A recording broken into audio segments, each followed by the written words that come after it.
Hello, how you doing? Rusty Dog here. Welcome to Flat Sim. Yeah, so I launched this today, and we have World Update 15, or XV if you're still on Roman numerals time. And yeah, we have this, and I would like to have done a stream earlier, but this took a while to download. There was I don't know, about maybe there was a content install before the world install, so maybe about 15 to 20 gigs or something. I don't know. 16, I would say 16, 17 gig. So it took a little while. And it is Nordics and Greenland, as you can probably tell from the title. So yeah, 15th world update. So we're going to have a little discovery flight, I think, and maybe take a look at some of the places there. I can see you loading.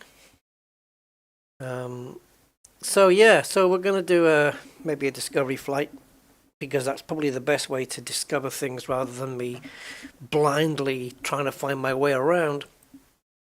So what's in the update? Well, I'll tell you.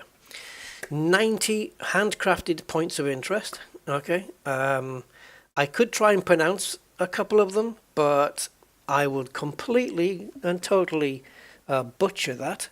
So it's probably not a great idea that I even try. So what I'm going to do is I'm going to pop it here. And you can see here that we have Denmark's Faroe Bridges, the Reeb Cathedral, Finland's Bengtscar Lighthouse, Greenland's Summit Station, Iceland's Stadium, Norway's Andenes Lighthouse, and Sweden's Arctic Space Center. 10 photogrammetry cities. We got Aarhus, I guess, I don't know if you pronounce that, Copenhagen, Fredrikssund, Odense, Roskilde, Gothenburg, Linköping, Malmo, Visby, and Oslo. 5 handcrafted airports. These are the ICAOs here. We've got one in Iceland, one in Mo i Rana Airport and Leknes Airport in Norway. So 2 in Norway, 1 in Iceland, Kiruna Airport in Sweden, Ivalo Airport in Finland. High resolution geographic updates. Yeah, geographics. That'd be good. That's what we need, isn't it, for Flight Sim, is a geographics card. Yeah, that would do the terrain better, a geographics card. Yeah, so enhancements to the elevation models for Norway, Sweden, and updated aerial imagery. So we've got some discovery flights. We'll take a look at some of those today, maybe just the one. I don't know. We'll see how it goes. Landing challenges might be interesting. We'll see. It depends on what plane they're using. I prefer the small planes for those. Bush trips, they can take a while, so I'm going to avoid those.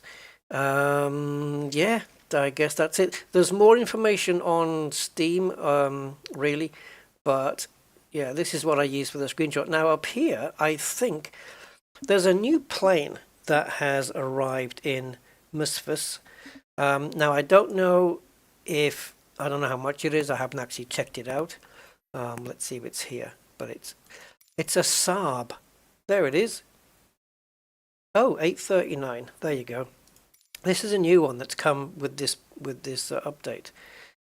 Yeah, the Saab B17A. So this is a Microsoft InnyBuilds plane, so kind of third party, but brought into Microsoft. Looks okay. Yeah. Oh man, look at that. Yeah, so that's a new one that's in. I don't have it. I haven't got it. So I'm just going to stick with the world update. So why don't we check out and see what is what? Did they include Slati's signature? I'm sure it's somewhere if you look. It's probably sliced right through the middle of the planet, actually. It probably just says Earth 2.0 or something like that. Who knows? So yeah, Ad Astra, Andy K, and Loading, welcome. Welcome, guys. Nice to see you. Okay, let's jump into activities. I don't know what's going to happen here. And we want a discovery flight. Look at how much I've done of these. I really should get into these. The amount of hours I've got flying. I really should start getting into some of these. The bush trips do take a while though, but perhaps we could stream a bush trip in maybe, 1, 2, 3 parts or something like that. Because they do take a while, and it involves, taking off, doing a little trip, landing, refueling, taking off, doing a little trip. Might be cool. Might be really good. I've only done 2% of the landing challenges. I've just had a thought. These landing challenges, the percent that you've mastered, that can go down, can't it? Right? If it's 2% and I don't do any, that can go down. Think about it. Because if they keep adding more landing challenges with more world updates, then the percentage of how much I've completed can diminish. Right? That might have been 3% before, I don't know. Do you know what I mean? Anyway, so yeah. So let's pop into the discovery flights. So we've got core content here and world updates. So this is what we want. Now, in the world updates, let's have a look, remind ourselves what it said. Discovery flights. So we've got Explore Bergen in Norway, Gothenburg in Sweden, the Faroe Islands in Denmark, and Reykjavik in Iceland from the air. Okay, I don't know, maybe Reykjavik in Iceland might be a cool thing. I don't know, it might just be all white for all I know. So let's see if there's let's see where Reykjavik is. There's got to be one down here, maybe down at the bottom. I don't know if it comes in order of the release of the world updates, in which case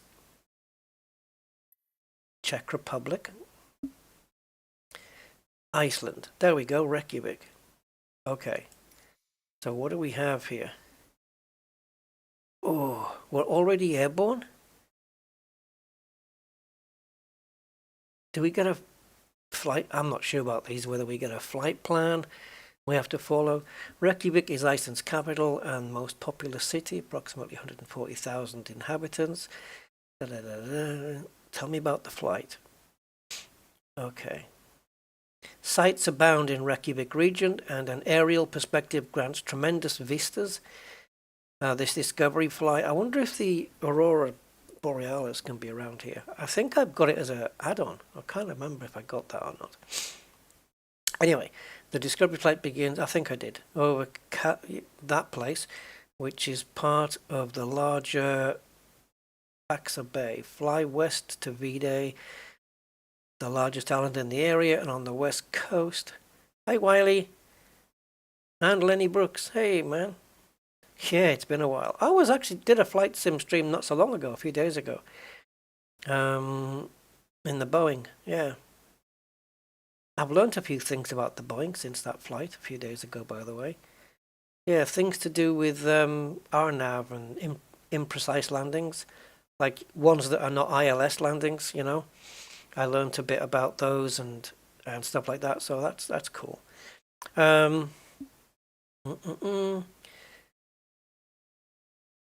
Right, Vide, the largest island in the area, and on the west coast, site the Imagine Peace Tower, a memorial to late singer John Lennon. Wow, I didn't even know that was a thing. From the west coast of Vide, or Vide,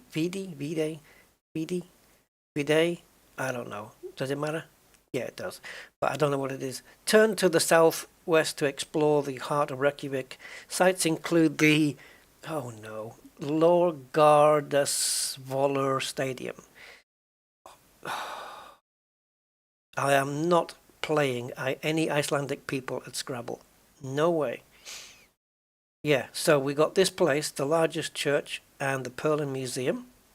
Cosmic! How you doing, man? After exploring the city, follow the coast to the southwest, enjoy the low light of the northern midnight sun, then fly past the bridge between continents, located just behind the bridge. If you fly too low, apparently, it becomes the bridge of incontinence. What I'm being told, anyway. Just located just behind the bridge at the southwestern point of Iceland is Reykjavik's lighthouse, the oldest lighthouse in Iceland, an ideal backdrop for a water landing, which is why we're in this plane. Yeah, so this is my last stream at the current age that I'm at the moment. I've got 2 hours to go, and then my age flips over. Well, the day does anyway, but I don't know whether... I have no idea what time I was born. So I didn't have a watch on at the time. Right. Have I made the jump to that sim? No, not yet, no. It'd be nice, but whew, I can't even see that happening. Right, I better get me throttle.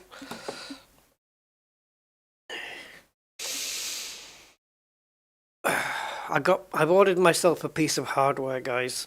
I bought myself a little birthday present, so that's thanks to support from the channel as well. From Fanatec. It's for my sim racing. Hopefully it'll be here.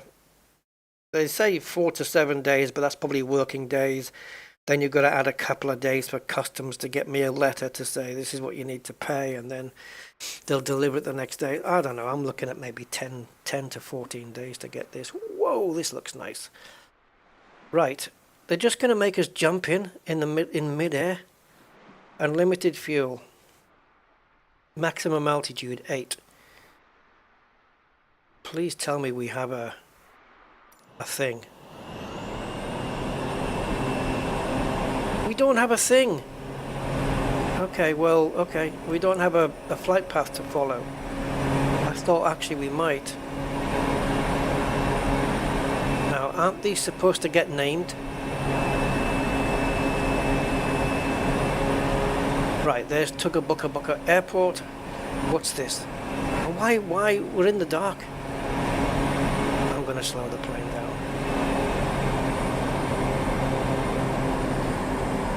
Can't really see anything.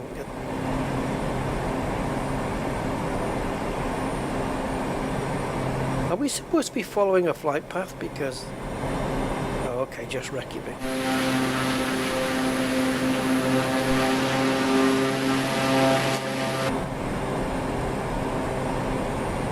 I thought with the Discovery flights you'd have a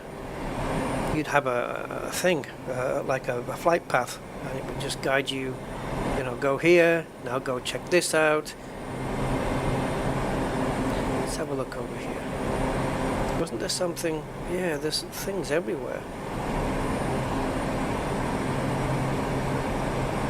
I don't know where to go for. They've mentioned all those places. Yeah, I wish it was 21. 500.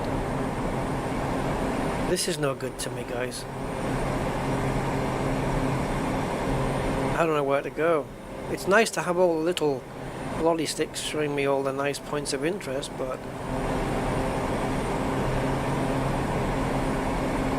let me sit back a bit. I'm not comfortable sitting so close.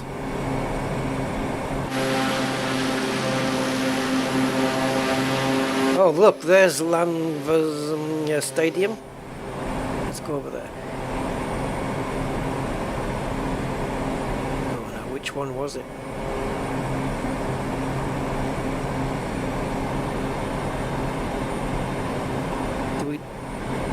Wouldn't this be better?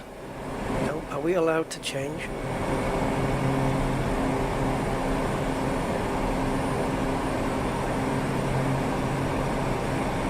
And we're flying low now.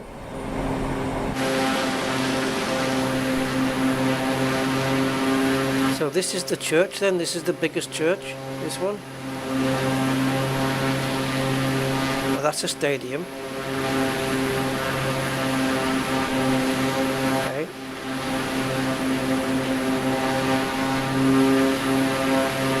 I don't know about that stadium, so I'm not into football, so I don't really know. So there's this meant to be the biggest church.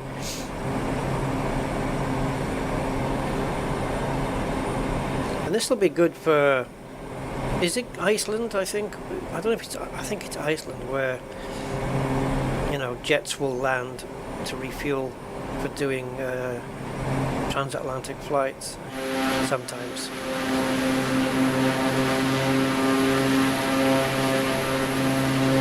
What am I pushing here? Have I got my frame rates on? Let me see.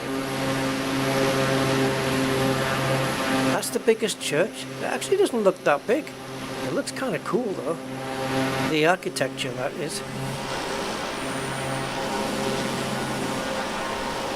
I think I might need to slow the plane down. Oh, we've got a runway here. 500.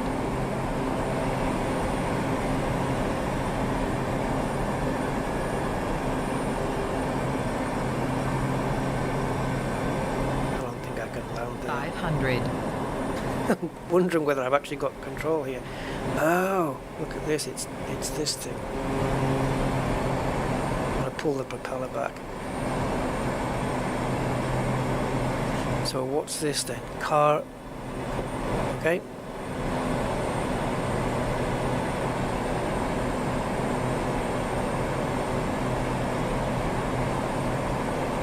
Yeah, it's just learning all of the lingo, isn't it, for that sim?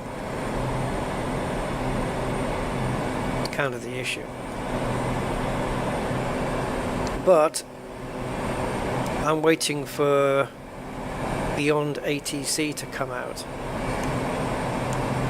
That looks like it's going to be kind of cool. Right, let me see if we can trim this plane out a little so I don't have to keep pulling the joystick back, feeling like it's... There we go. I'm not holding the joystick at the moment. I've got my hands off it. And I'm just trying to trim the plane so that she's staying... Where's my levelometer? Levelometer. Don't have one.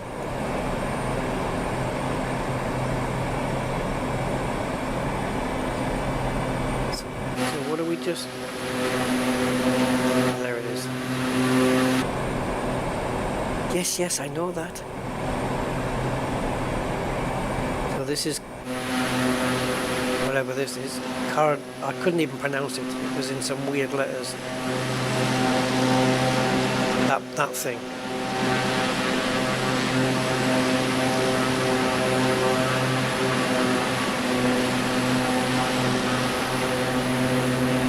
Another stadium there. Well, maybe not a stadium, but you know.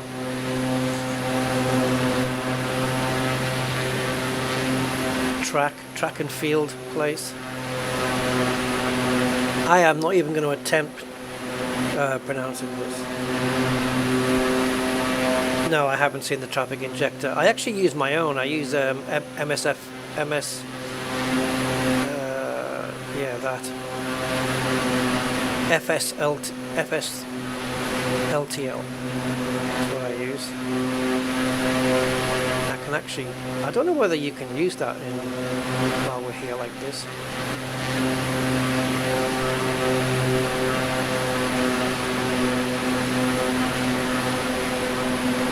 What I need is the points of interest, which is not these. Where did all our pins go? All our nice little pins, which I presume were points of interest. Because even though I normally have them disabled in the game, but if you're doing a discovery flight, it will enable them. Looks like some nice scenery here. And then there's an airport, which we can maybe aim for. This looks kind of cool. You know, I don't know why, I was just expecting it to be all ice. Yeah, well, FSLTL doesn't really have an impact on FPS that much either. Not really. Not too much.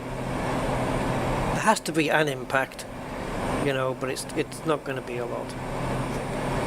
As long as the graphics card can handle it,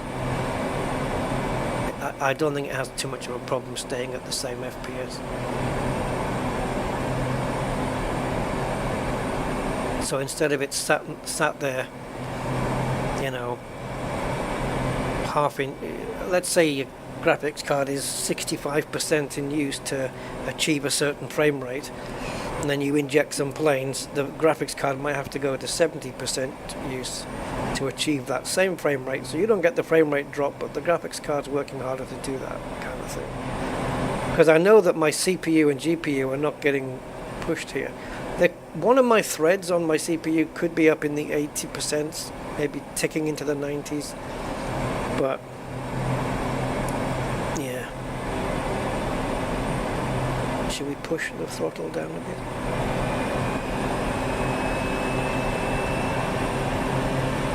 See if we can land here.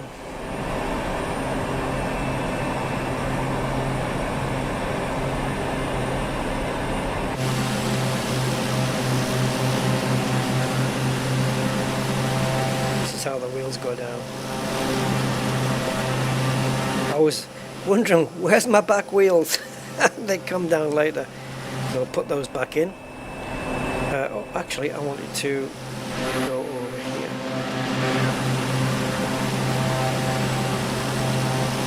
That's kind of nice.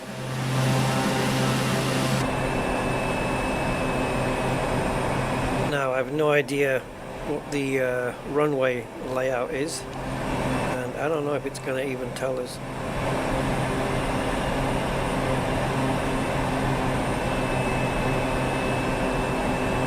To get the range out on this, but if I do this any longer, we'll either be 10,000 feet in the air or we'll crash. Where's the range?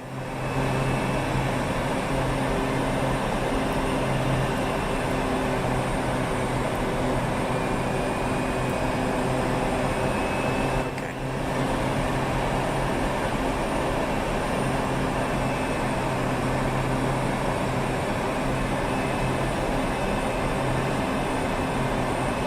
Yes, thank you, co-pilot. What if I leave the flight and leave you in here? Handcuff you first. That's an airport?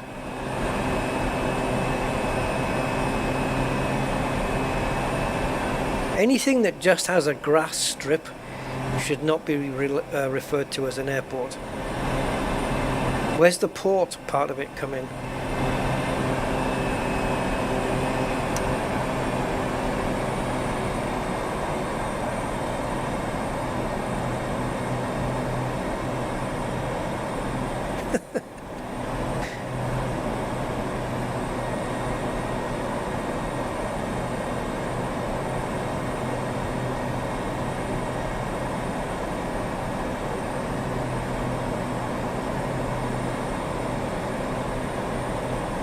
I wonder it wasn't registering on the display very well.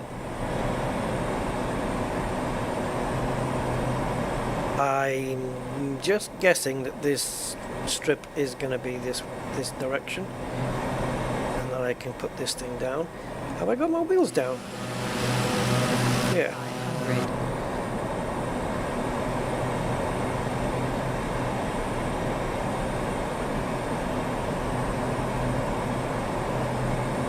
I don't see where the port part is. Maybe there is a building, it just hasn't spawned in yet. I'm going to aim for the dark area and hope that's what it is. It better be.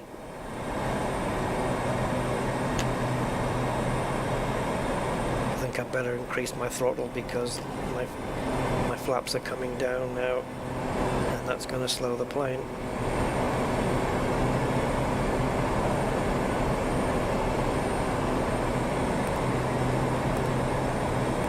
Yeah, I'm not seeing the port part. The part of the port that's meant to be a port. Are we going to stall? I'm having trouble keeping the plane up.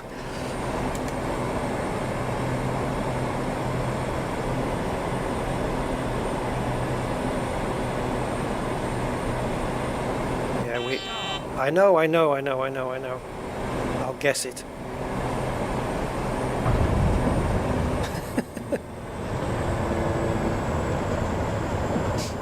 It's fine for the plane to say stall just as you're about to touch down. That's fine. That's probably a perfect landing. I don't see where the port is here. There's definitely air. We've established the air part, but the port? I don't know. I ain't seeing it.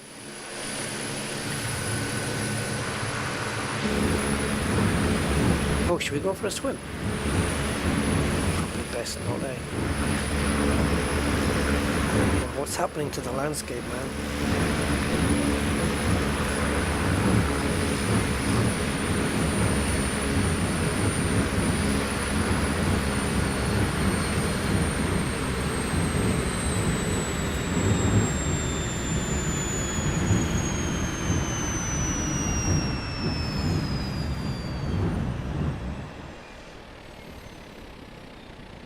I think we should maybe try a landing challenge. I wonder if there's a landing challenge in a jet. Those are the harder ones, I think, because they don't use the study level planes. The easier ones, which is probably a good idea. Yeah, it's weird that they... I don't mind if it's referred to as an airstrip. That makes more sense, right? Yeah, no, the discovery thing isn't what I thought it was. I thought it'd be like the bush trips where it would, you know, you'd have a set flight path and it would say, right, you know, go turn 35 degrees east, carry on for 30 miles, that kind of thing.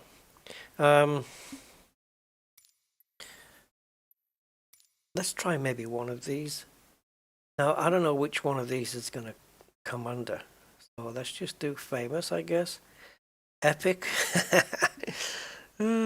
Strong wind. Oh, right. So I've got 4% and 2% and no percent, but the whole thing is 2%. Right. Okay. So what would be a new one? This one? Yeah, it is new. Oh, Stockholm in a 747.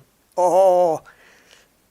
Right, so we got Denmark, Sweden, Iceland, Croatia, Japan, but that's not part of this new. So I think these top 4 ones, and they're all jets, except, well, this one is a private jet. The other 3 are commercial flights. So, guys, which one do we go for? Denmark, Sweden, Iceland, Croatia. What do you? Which one should you put me through? Oh, most of these, a lot of these are actually with the jets, aren't they? 747 might be interesting because that's had a few updates since. Should we go for that one? Stockholm, yeah. Okay, well, all right. I'm not good at these. If you give me a full-on flight with a filed flight plan and the whole shebang, fine. But one of these where it just plonks you in mid-air and then says, "Oh, try landing here if you can." So right. So after flying on your base leg, oh, don't think I'd fancy sitting on my leg. After flying on your base leg for just under 3 nautical miles, turn right. So we're going to fly 3 nautical miles or just under, turn right and keep on your glide slope until you connect with the runway. Oh, this is just not going to go well. This is not going to go well. Oh, okay, well, let's just follow that big shadow on the ground. No, look, we've got 2 bodies of water there, right? So we just have to fly in between those, sticking to the right of that body of water. The one where it says 140 knots, just keeping it just like on our right. Oh, you got payware for Stockholm. Oh, I don't think I've got that. All right, so let's just let it load all the graphics in, so it's not going to be stuttery. Oh God, no, really? Visibility! Where's my glide slope? Can I not use autopilot?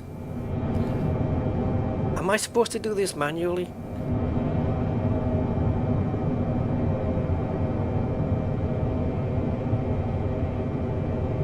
So wait a minute, we've got flaps out and everything? No.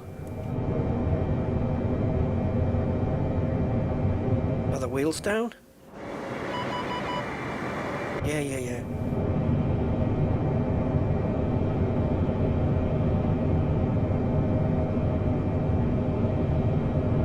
I mean, I'm following the flight director here.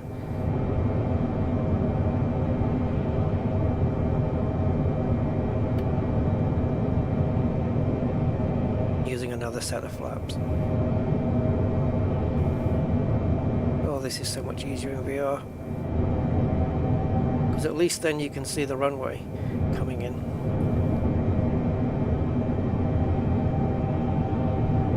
Just, what's our speed? 190. Is auto throttle on? It's armed, but I don't even know, is the autopilot engaged? I'm not used to this plane, guys. Let me just disable the autopilot in case it is. Okay, now, okay. I guess I did enable it.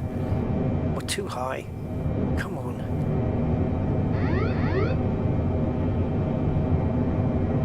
Sugar. We were okay until I messed with the autopilot thing. I can't push the thing down. We're going too fast as well. Oh, I can't push the nose down. We're too high. We're too fast. What we need to do is sink quicker.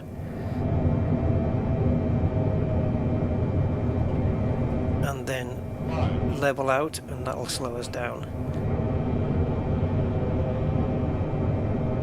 I have to remember that we sit kind of high here.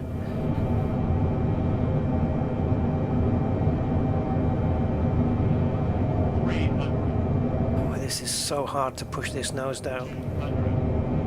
We are way too fast, guys. 50,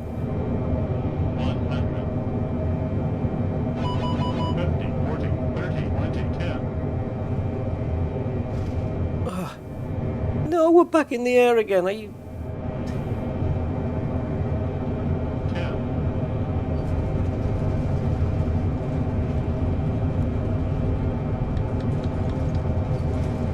That's not going to count.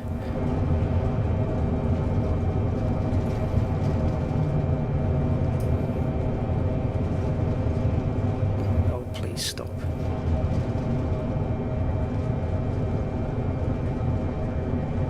I've got the reversers on, but I don't know if they're working.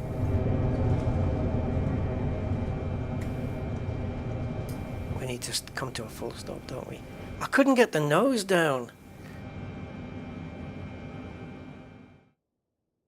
Oh, that's not going to be good. 212, that's really bad, right? Got a grade C. that was not good. What is this?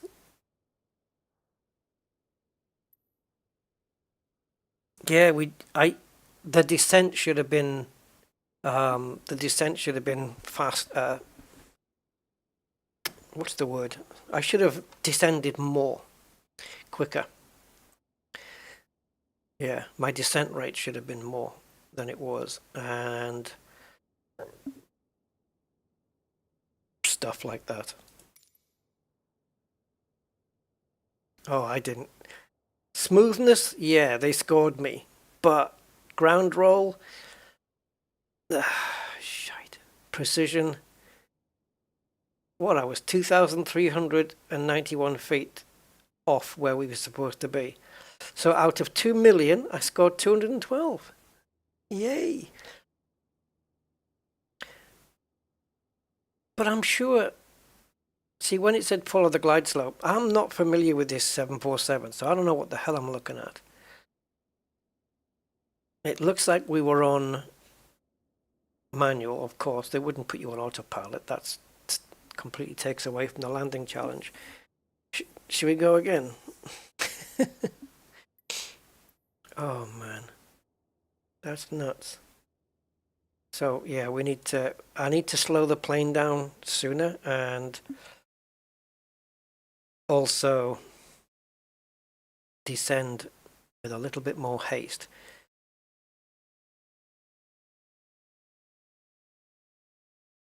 It's a heavy plane though, guys. Like, you really feel the weight of the nose. It is super heavy. I could have gone and maybe altered the trim.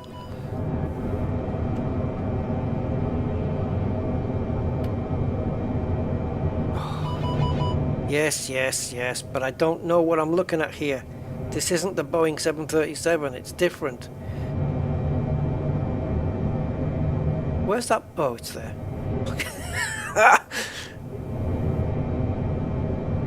What flappage am I on? Where's the flappage indicator?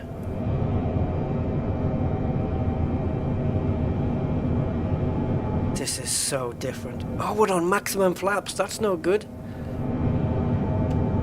There must have been some flaps already out. Okay, we're on 20. All right.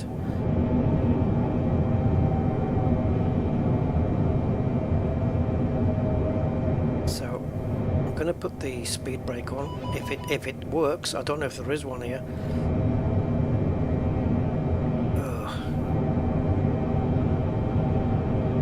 Not quite sure what the VREF speed on this thing is. It's going to be faster than a 737 for sure, but oops. Okay, flaps 25 now, and then we'll install flaps 30. We're a little bit off. This is the wrong way, right? It's not the one on the right hand side. No, it's this one, right?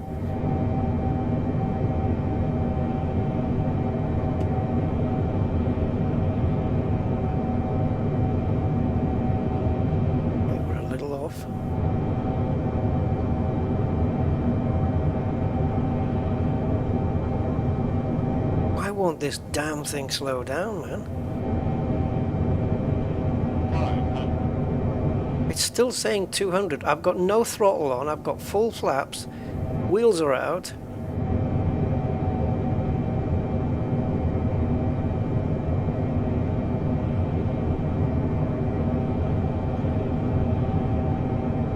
I think we're on the. Are we on the right runway? Because where's the touchdown marker anyway?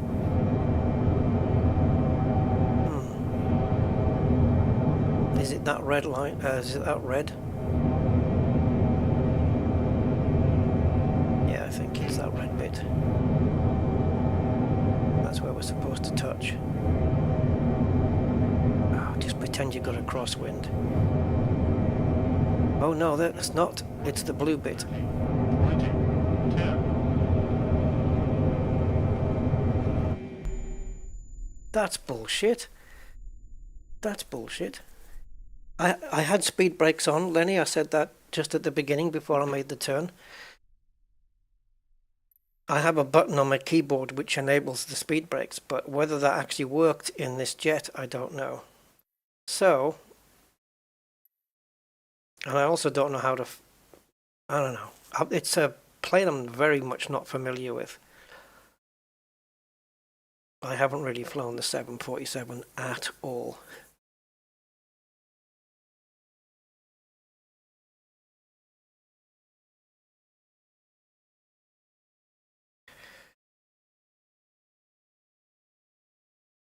So first thing I'm going to do is have a look at the speed brakes and make sure that something's happening when I press it. There you go. See? That's them full on. Okay. So we've got 180. I'm not going to apply any more throttle. Current flaps are 10. Okay, well I'm going to want more than that in a second.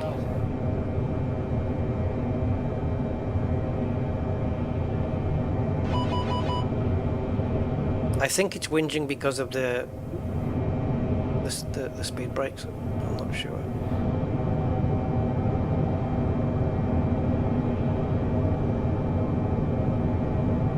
But it says IAS 200.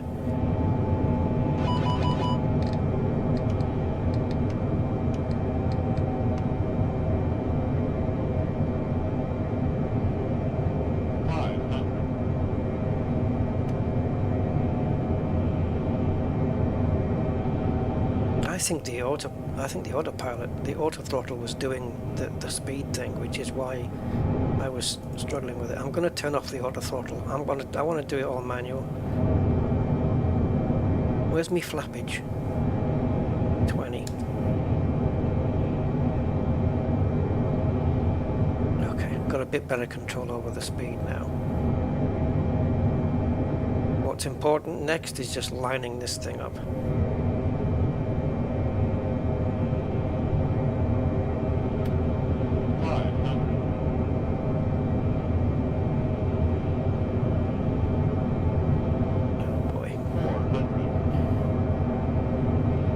Don't want to go any slower.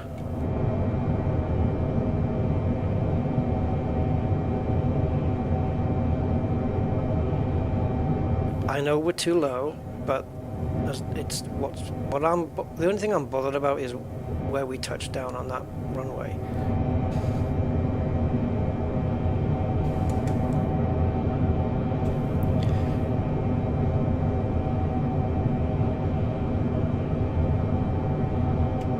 Final flap configuration is in.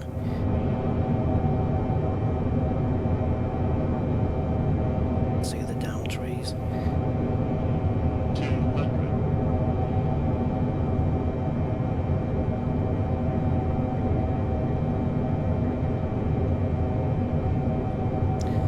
When you get to a certain closeness, those pappy lights are not really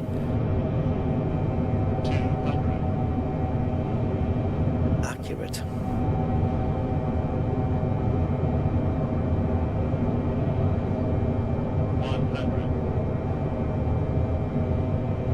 Oh, stay in the air, sweetheart. No, don't land. Oh, you freak. It landed too soon. I made it go up again, but yeah.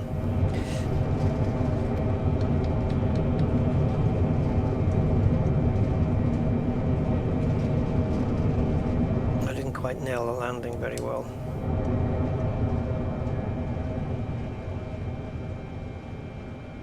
I think we have to actually just stop. Did not nail that very well at all.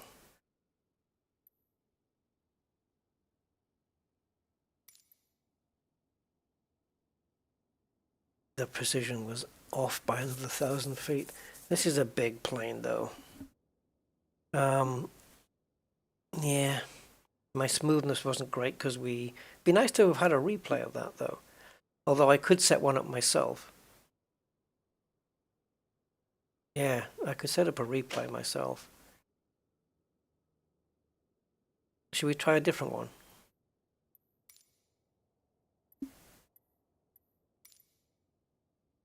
I didn't do too... Oh, tell you what, cancel that.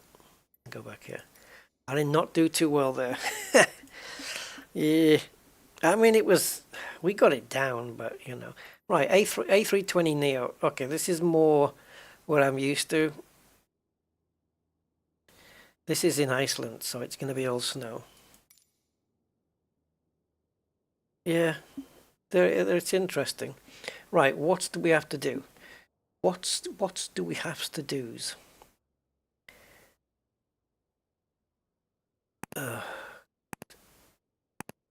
It'd be interesting to do a flight, a proper one, where your end location is this airport, that runway.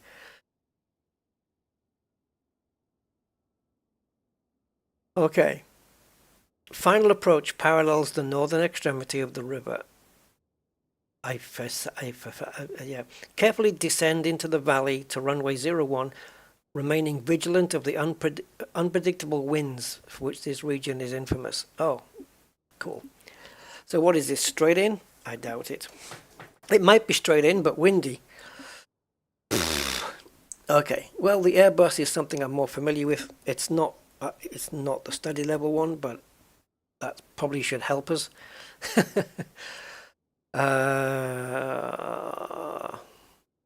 Okay, go. Watch me flummox this one. Okay, so we're coming in just 140 knots, there, 150, 160 there by the edge, 150 by the thing, by the double mountain trim thing, and round, and then see. So 150 by the green patch. Okay, gotcha. Right, okay, there's the landing area, and that's what happens if you fail. Right.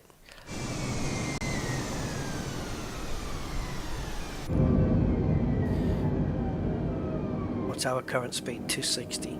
All right. Yeah, but I need to know stuff. Where's the flaps? Right, none. We got no flaps and we got no gear down. Okay. Right. Is autopilot on?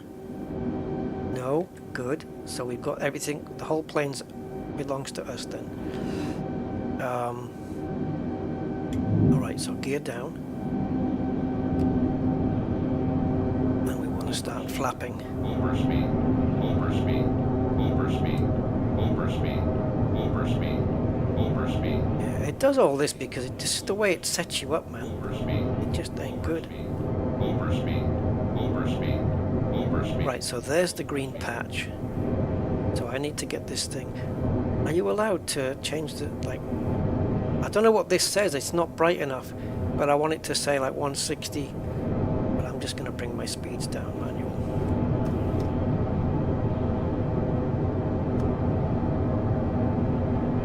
So I think we've got like 4 stages of flaps on this thing.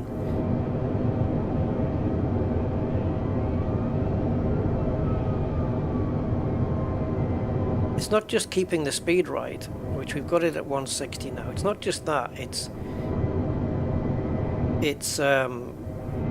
lining up. I want to sit a bit higher.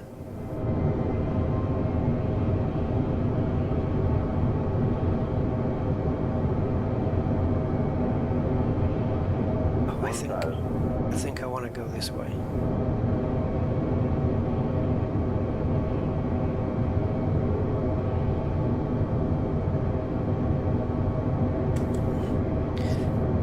Is it really like this, sitting this low? I don't think we sit this low in the Phoenix. I just want to gain a bit of altitude here.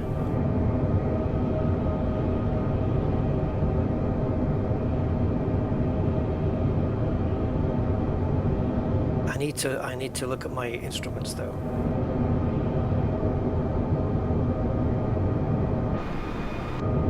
Okay, so wheels are down. Flap should be set to 2, is that right?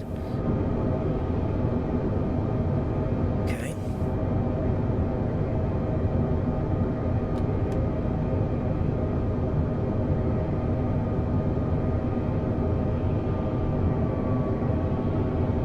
Most of the time you can't see the runway out because of the bloody pillar in the way.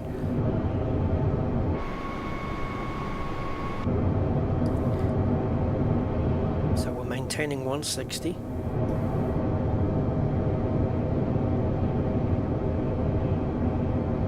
Dude, the runway, like, it's in my way. The pillar is in my way.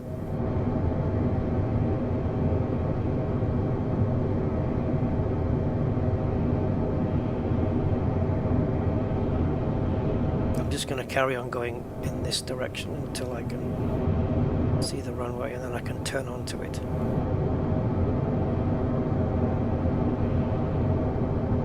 Oh, that was not a good idea.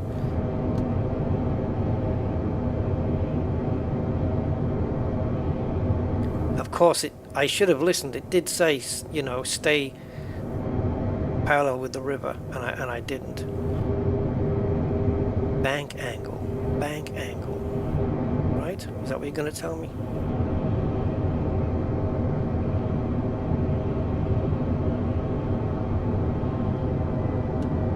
Final flaps. 500. Oh, come on, line up, boy. Too busy looking at instruments to get this thing lined up right.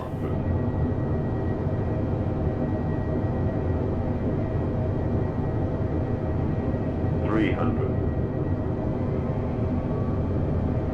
There's electric pylons there.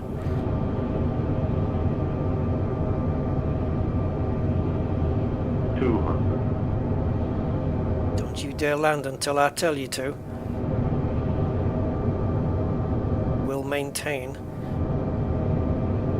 We've got 140, we've got the correct speed. We want 50 over the threshold. That green line is where it should say. Is it that? Yeah, the green line should be where it says 50. We're a bit high. 60, 50, 40, 30, 20. Bastard! 5. Oh, too much roll. Oh, we're not going to score very well here. Reverse is on.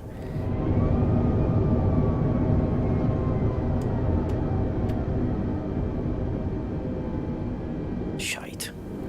It just rolled over to the right at the very last minute. 713,000. It's not great though. I mean, it went to the right hand side just at the last moment, and that was annoying. I was not too bad being centered. Landing precision. Yeah, we landed pretty much bang on. I think I was about 10 feet off from where because you know that zebra crossing looking thing, that's the threshold. I call it the threshold anyway. That's when you pass over that with your plane, that's when you should hear the call out of 50 feet. Then you know your descent is bang on. You just keep on going and you just drop the wheels down. And that's what I was aiming for. And I think when we crossed the threshold, it said 60 and then it said 50. So we were a little bit high, but we were also a little bit to the side. So, but the smoothness was okay. It scored me well on that. Just the ground roll, we did get a little bit. That was down to me just trying to correct to get the plane back into the center before the landing. And so we got a little bit of a wobble when we touched down. I should have replayed that one. I'm going to get my replay program out. Try again. No, I'll do a different one. But that one wasn't too bad. Really, it wasn't that bad. Yeah, it was okay. We could have done worse. So let's go back and we'll do one more. I want to do that other one. That wasn't bad though. We scored fairly well. Nearly 750,000 points out of whatever.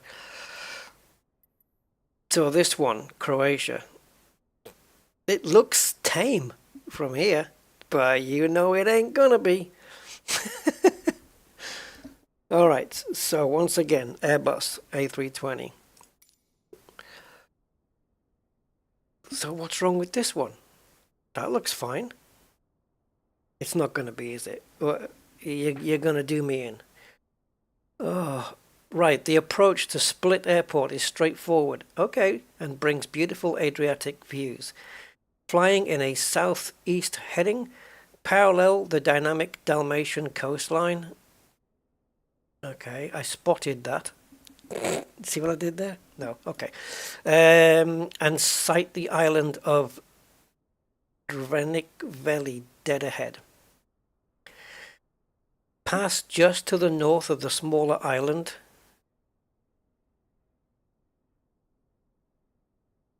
And then turn onto the northeast heading.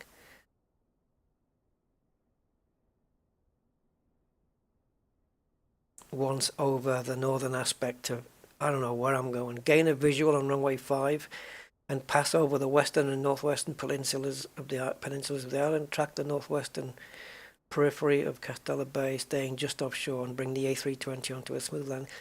Yeah, just bring it down onto runway 5 basically. And the only way I'm going to know how to get there is on this next screen. Okay, so we're following in. We've got the island, which will be curving around that island at 150. And then just before we hit the other island, we want to be doing a 140 and then just bring her in. So we're going to be going around the coastline. Okay, following the coastline on our left. And then getting to the island, we want to be turning just before there. What could be wrong with that? It's got to be easy, right? Right, what configuration are we in? Flaps? Nothing. Gear? Nothing. Right. Where's these islands? There. Okay. Altitude. 2009. Oh, dude. This is the problem, isn't it? This is why they bring us on these ones, because the visibility of the runway is like nothing. You can't see it. Oh, it's a little bit windy, guys. See, I'm bringing this down manual.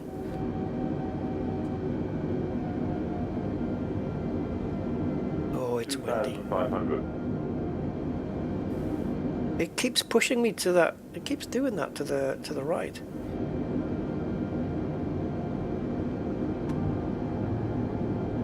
This first stage of flaps. Where's the runway? I'm not even seeing it. I don't even know where it is.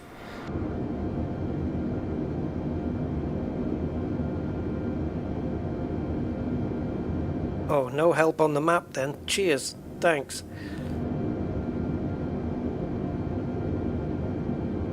All I know is we've got to be 150 here, and then we're turning. Please tell me that there's lights somewhere.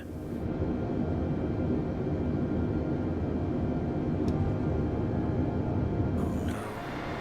No. Tell me that's not the runway. Oh jeez. Can't be.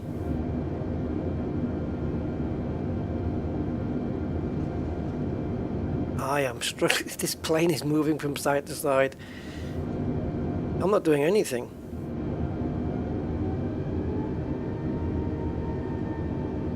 I'm just trying to maintain the throttle position. I think we're in flaps 2.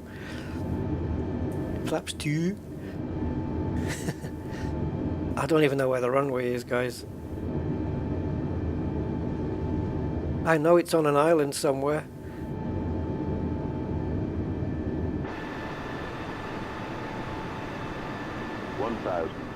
Yeah, but where's the hell? Where?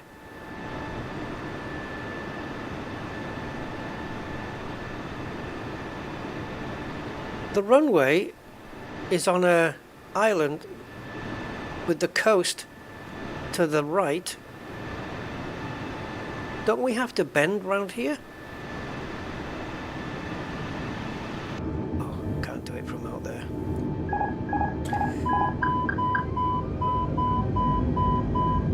Yeah, chill. We'll be fine. Shush. Quiet. I think we just need a reconnaissance flight to find this bloody runway.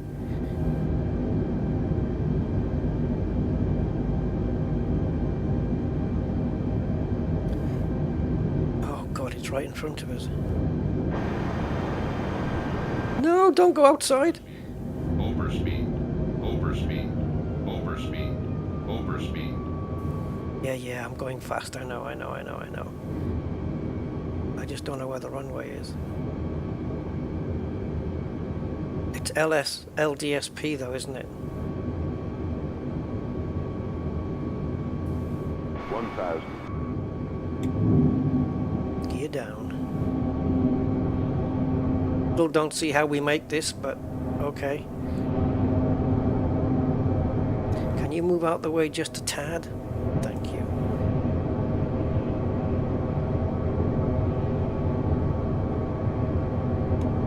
Laps 3. Just pop this down so I can see my speed. And so I can just see less of the runway as well. That would be awesome, thank you.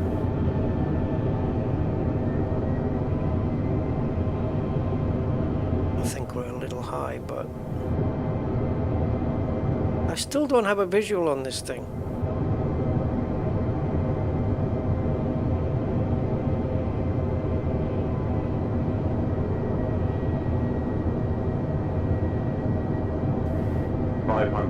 We're surprisingly okay here. 400. No, bit more. 300. Don't make me get aggressive.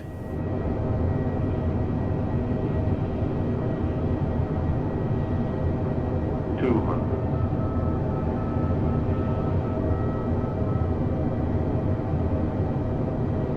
100, 60, Fif- 50, 40, 30, I'm having to pull the nose up because we're too low. 20, No. 5, Oh, you swine! What did you land for?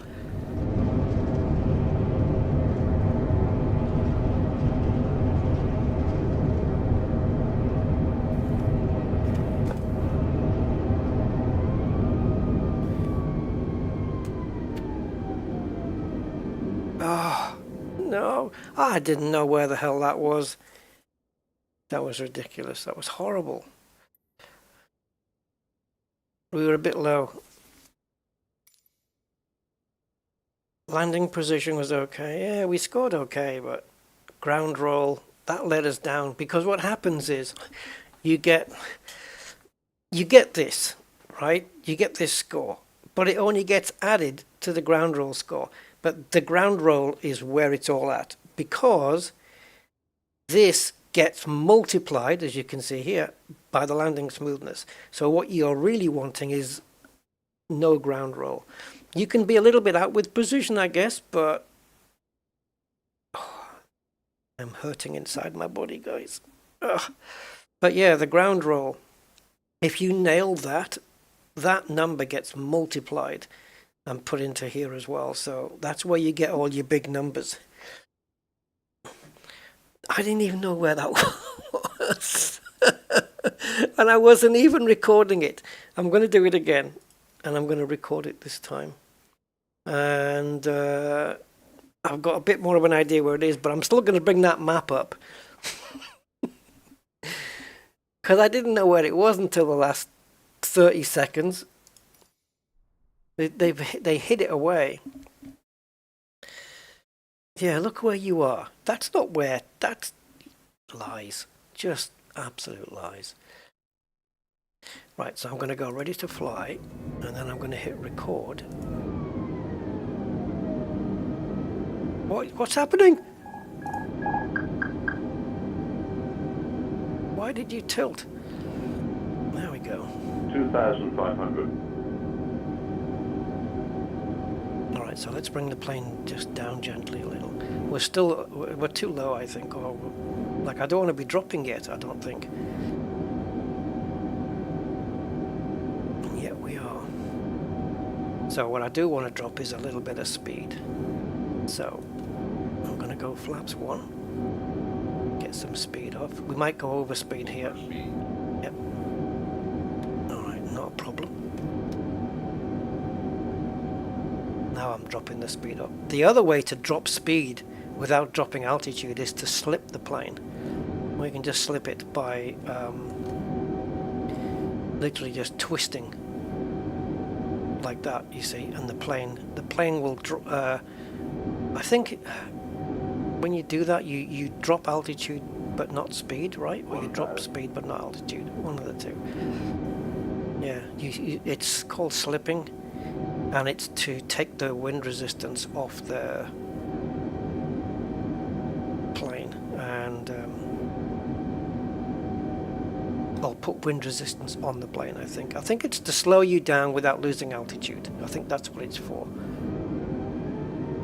So we're too high right now, too low right now, sorry. You can slip a big plane as well as a small one. Not a problem, you can. What you do is you just twist the joystick, so you yaw it. So the plane is flying forward, but it's twisted. And so the tail fin acts to slow the plane down, but you don't necessarily have to lose altitude over it.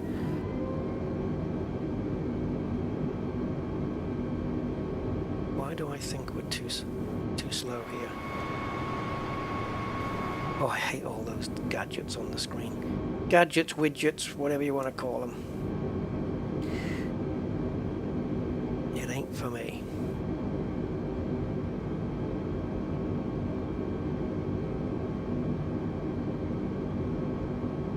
Okay, so speed is 170, flaps are set to 1, I believe.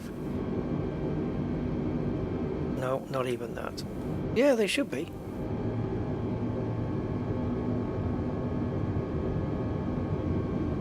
Yeah, I know where we are.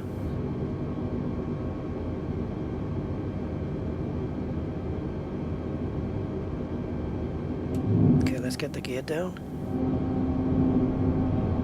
And I'll just get this thing lined up a little better.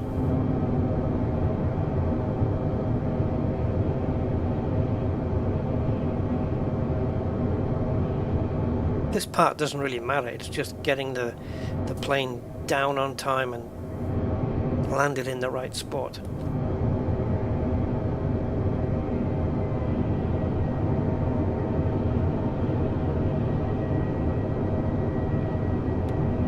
Okay, final approach is now set. In that I've got the flaps and everything configured.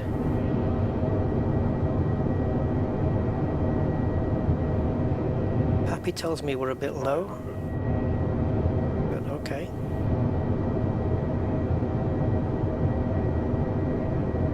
So I'm just going to 400. add a bit of throttle. We're a bit too slow. Oh, it doesn't want to twist. Oh, it doesn't want to turn. Come on. 300. Oh, she's not interested in turning very much. There we go. Okay, we're spot on here in terms of left to right, centering, center line. 100. 50 over the zebra crossing. 60. 50. 40. 30. 20. Retard.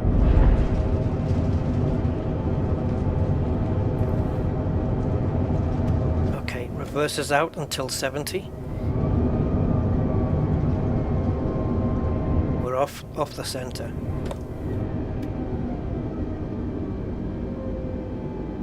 We're off center again. Was the smoothness better though? Damn!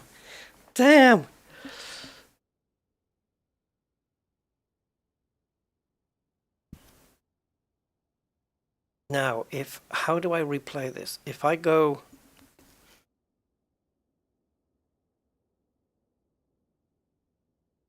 How do I replay this now? If I go next and restart. So LDSP. I'm going to see if I can have it play, even though, yeah, well, there you go. At least I can manually land the damn thing. Well, let's do a play, see if it does it. All right, here we go.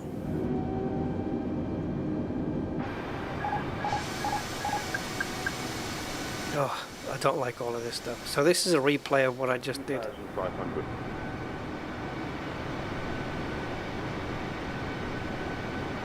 It wasn't great, but can we speed this up a little? Let me see if I can just push this. 1,000.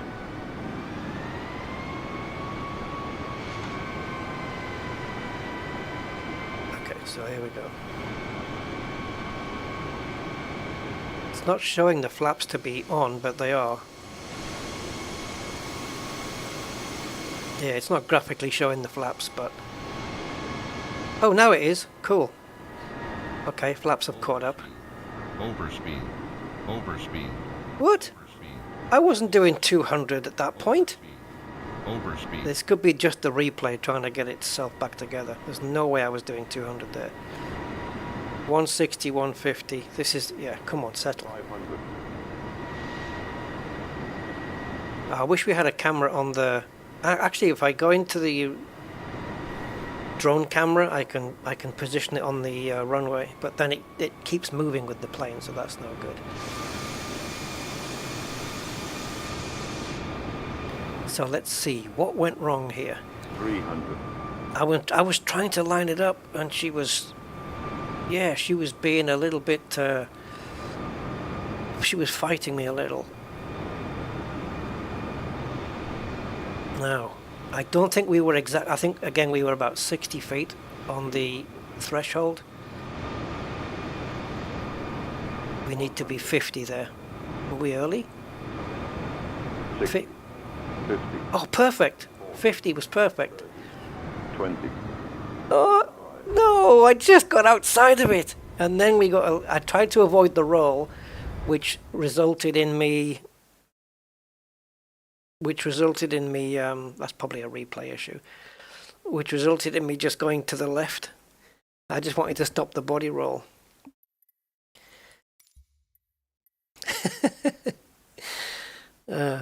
Well, all right then.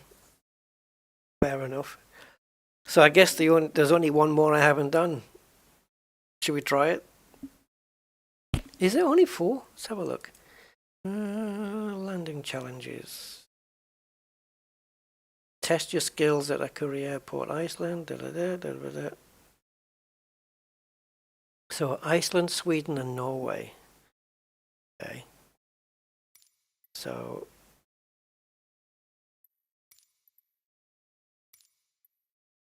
Iceland, Sweden, Norway. So what's this? Oh, this wasn't even one of the new ones then. Isn't Denmark? Landing challenges. So we've done a Re airport, that one. The one in Iceland is Akureyri, then Sweden is Ekeby Airport. ESSA. Let me just check it out, make sure it's the same thing. No, it isn't. I think we did the wrong challenge. There might be another one in Sweden. This is Arlanda. So why does it say Ekeby Airport in Sweden? And also there's one in Norway.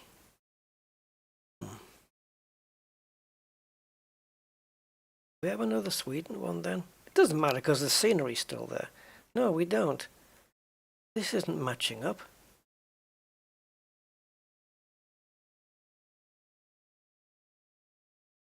Mo i Rana Airport in Norway is a landing challenge. Maybe hits under epic or strong wind. Let's go with strong wind.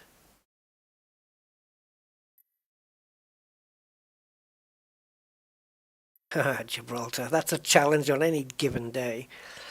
Yeah, okay. And then the other one is epic. Aspen, USA. So I don't know where. There you go. Oh God, it's a glider. Oh, I got no chance. And Mo i Rana in Norway. Well, there's one, but I don't think that's it.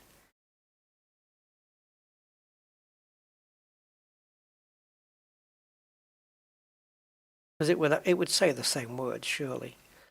Honduras. That's a part of the world I've never been to. Honduras. Yeah, it's a glider.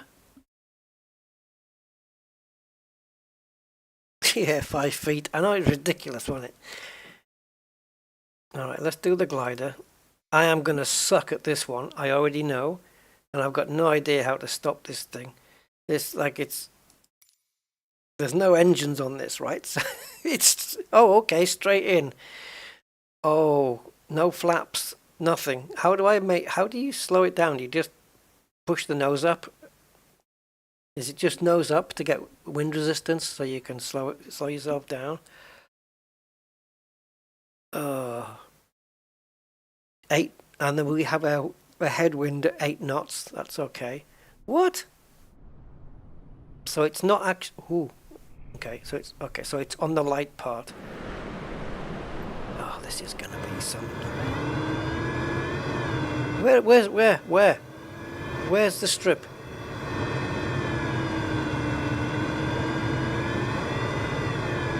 Dude, where? Show me. Show me. Okay, I got it. I got a visual.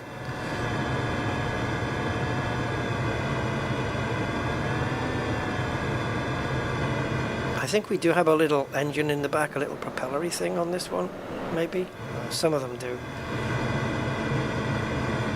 So it's just a case of maintaining eye contact with the runway and just maintaining a steady descent, I suppose, right? That's all I can think of to do. I'm going to use that little red flippy strip on the windshield as my guide.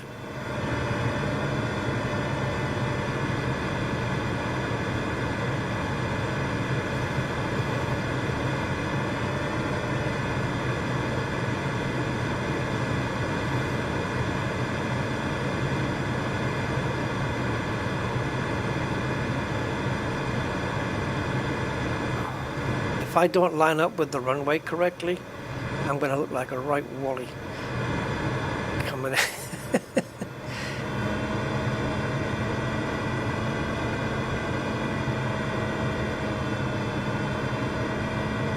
Please tell me it's... Oh no, it's not that bit, is it? It's over here. Okay, I got you. I got you. I got you. At least I think I got you. We have to avoid those trees and then just drop the thing, or what? Please tell me that's the wrong way, what I'm looking at.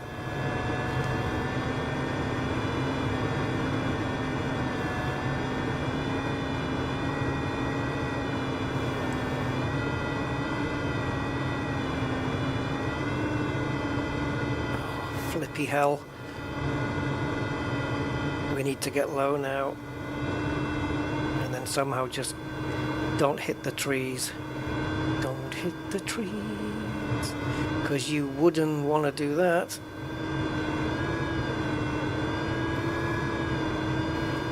Hitting trees can be measured in plank time. Just, yeah. Right. Here we go. We're lined up. As long as we don't hear any branches scraping the belly.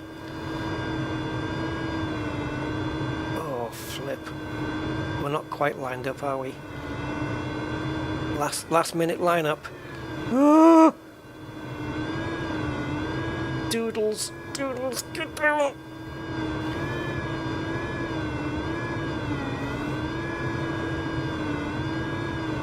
Ah, no! Balls! No! How do you slow this thing down? We had trees and stuff and things. Ah.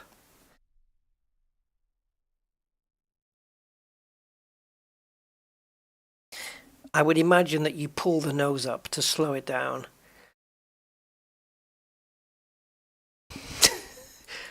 One more go. Damn. Damn. So if we descend a little bit quicker, then we'll have time to pull up by the trees and then just scrub off some speed before we touch down, right? Right. See, I can see the runway. It's right where the red stripy thing is, the triangle at the bottom. That's where we're aiming for. Ah, no, gliders are not my thing either. But I would imagine that if I gain speed now by just dropping this down,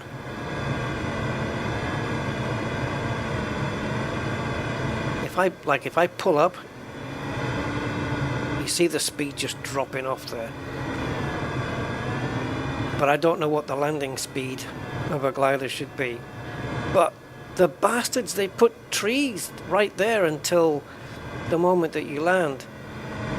And if you come down too far and then kind of like level up to control your speed, well, you can't go up again.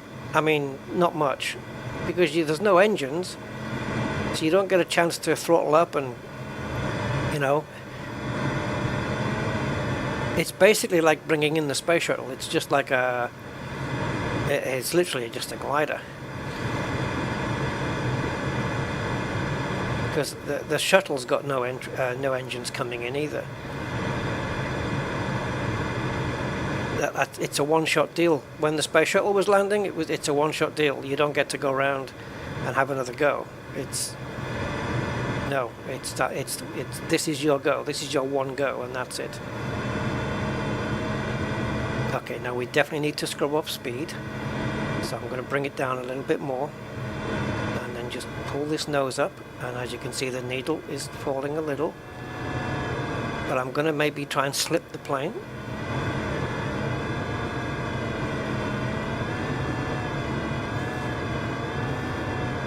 Oh, it's still in the yellow. This is not good.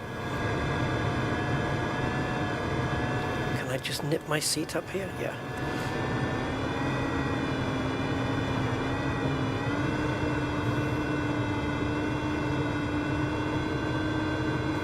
I think I've lost contact with the runway now.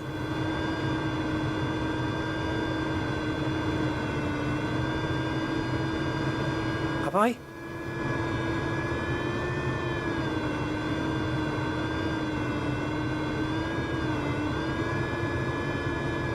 I want to be kissing these treetops here.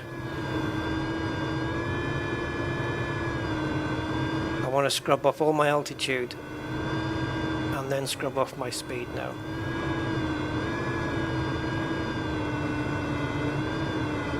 But when you push the nose up, you gain altitude as well. We're too fast, man.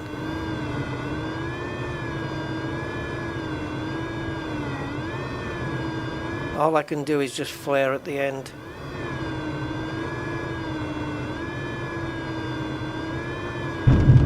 It's impossible. It's impossible. Oh, you failed to properly deploy the landing gear. Oh, of course. I thought that was going to already be out. Yeah, you piece of sugar. I'm doing it again. It's so difficult though. Holy crap. And I don't know what that I know that's to do with your pitch and stuff, but right, so the landing gear will at least create friction and therefore slow us down. Right, let's get lined up.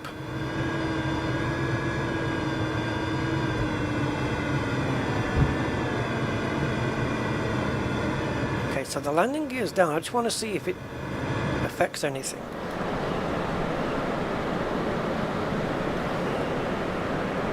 Oh, buddy boy.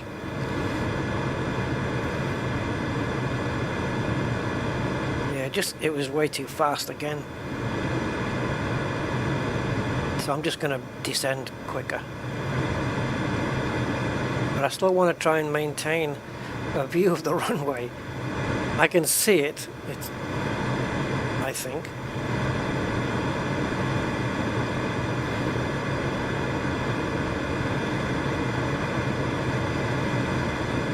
Just having a play around with it.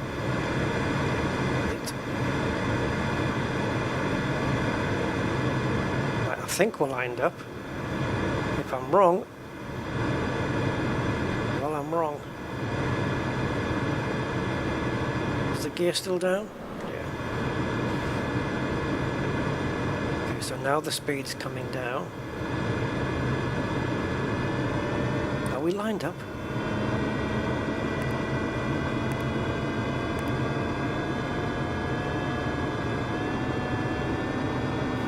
Tell me we're going to go too slow now.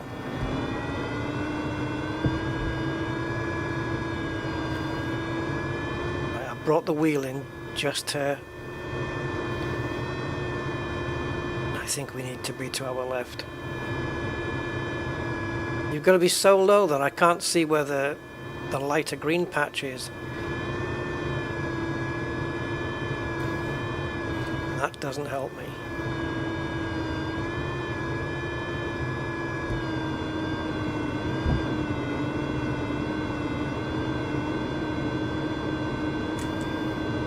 Okay, speed has dropped.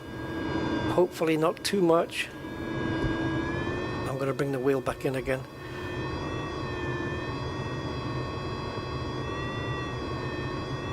We're off course here. Of course we are. We're too slow, guys. We're going to just drop out the sky. I'm either going to perfectly make this, or we're just going to fall out of the sky.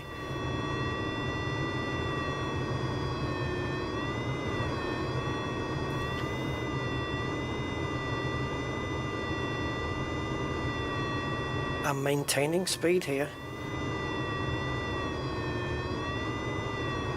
Please tell me this is the runway. Okay, wheel out now for the final time. That's going to slow me down, and I hope I've timed it right. And I hope this is the runway.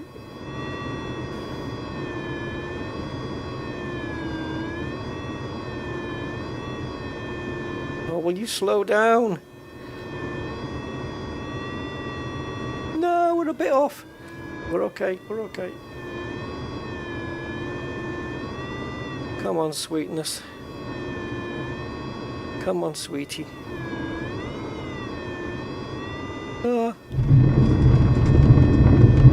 We missed the landing spot, though. How do you stop now?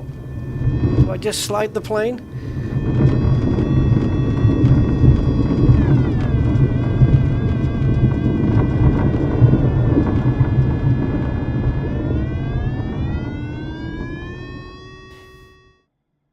Oh, not bad. Okay, I'll take that.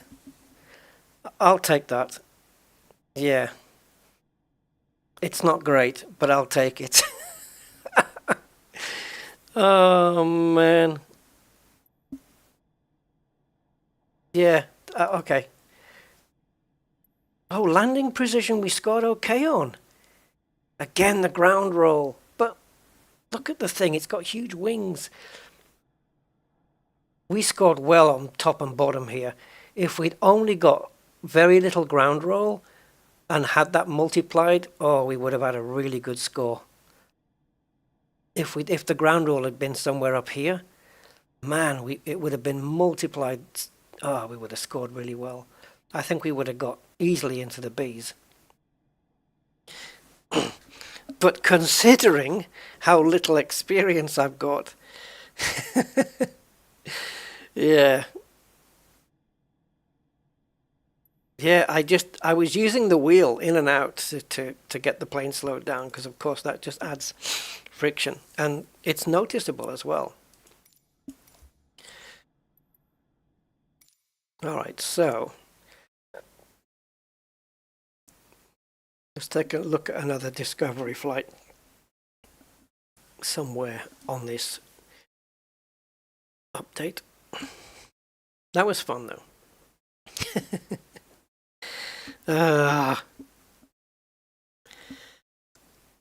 I scored the most on the Airbus, which I think I would have expected anyway.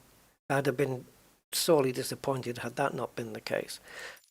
Alright, so we want the world updates, and we want Lofoten Islands, Copenhagen. So why aren't these marked as new?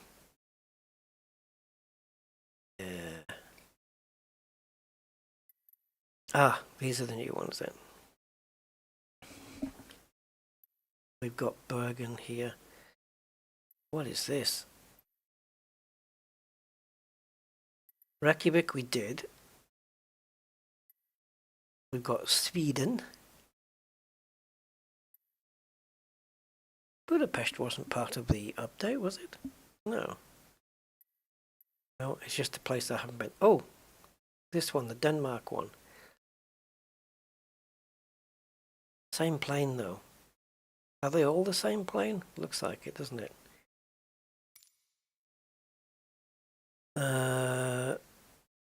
The islands are rocky, windswept, and lack forests. The archipelago experiences a subpolar oceanic climate. Okay, this isn't a documentary, let's go. It looks like it might be nice to look at, if nothing else, in terms of the lighting. We'll see. We will see, will we not? Yeah, we will.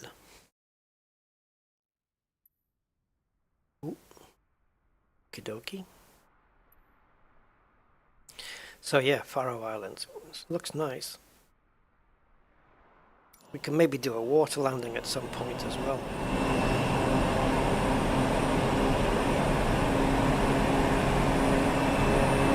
Also, is that a landing strip?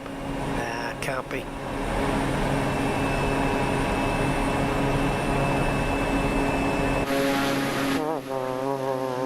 Wow, check that out.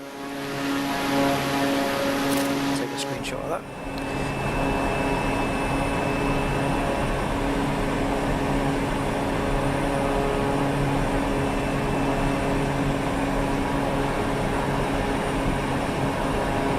Oh, there's a fort. Okay.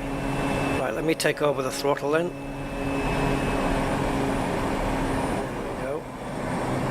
Because what happens when you start one of these flights is if your throttle is maximum or minimum, it doesn't really matter. It'll just, the engine is what it's at when it starts, and it's only when you first move the throttle that it starts to accept inputs from it. Now, what's that in the background? Wind turbines? This looks gorgeous, doesn't it? Hello, Mark. Good evening.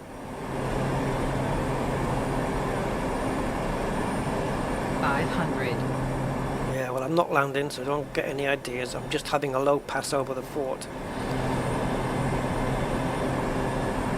Are they wind turbines in the background?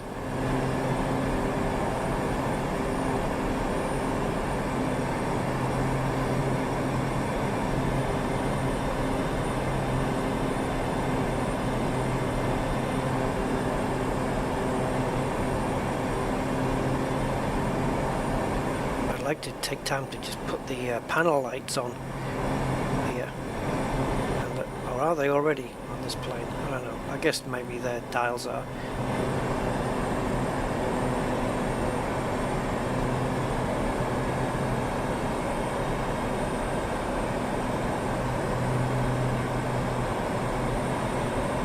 Oh, am I going to be able to stop in time? I don't think so.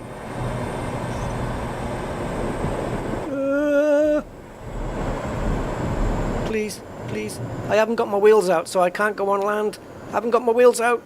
I haven't got the wheels out. Shit.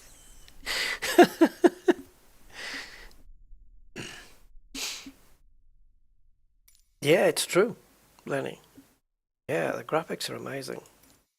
And I'm pushing some decent frames now because of the 3080 Ti. The Kootel scripting thing, that's just because I haven't updated GSX yet. I think it needs one. I'm learning to fly, but I ain't got... So we'll go and take a look at what that is. Let's get some throttle going. In fact, you know what? I'm just going to do a water landing. Not like that. 500. So don't put the wheels out.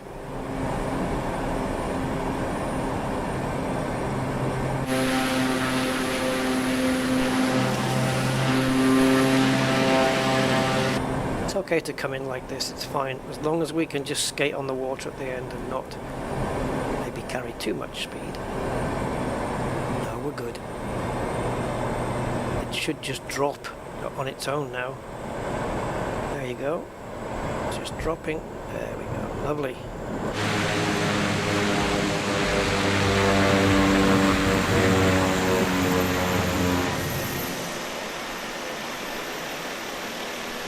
Now, in terms of braking, well, I just... Oh, did I break the... Oh, okay. No, no, it's okay. We're fine. We're fine. Now, I've got the rudder's not going to do anything, but I think on some planes, or I don't know whether this will have it, but there should be a thing that allows you to...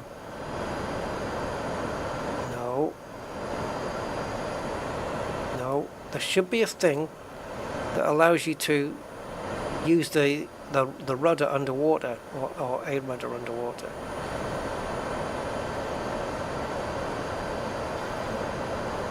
I mean, I don't know where it is on this.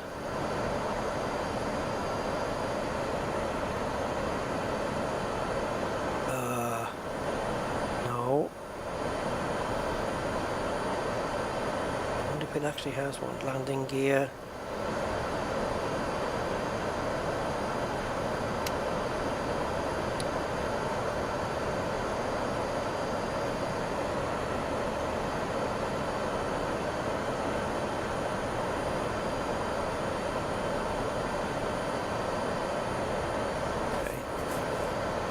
So you've got a little bit of turning because of the wind and stuff, but and there's no checklist here either.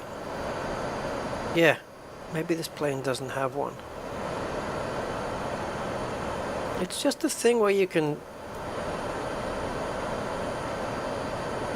like, there's a rudder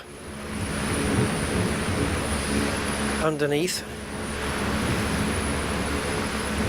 Like, I think these two things here. Right, and you put them in the water and they act as rudders. But I don't know how to do it.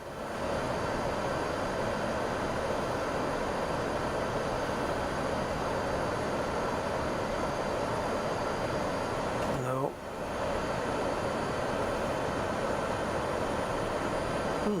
I wonder where it is. Oh, shite. Need to try and turn something. Yeah, it should be a thing that puts the water rudders down, and it's normally like a little switch, but I don't know where it is.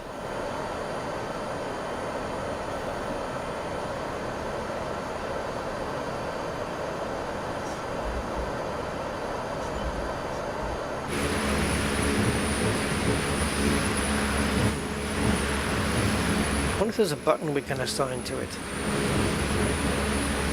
See them turning there, but they're not in the water,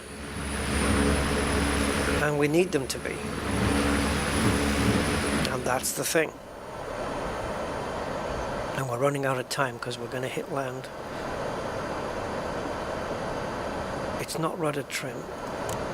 No.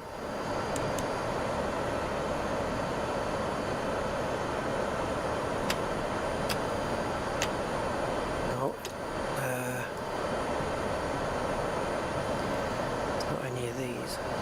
Where are you?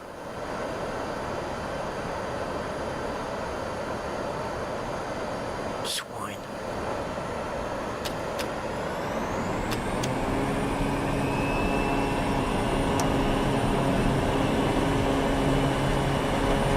I've got the wheels out.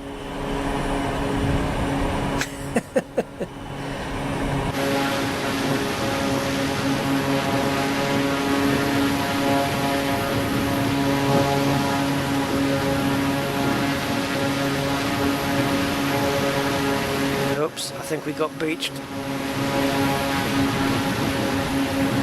Come on, get in the water! I think I beached it, guys.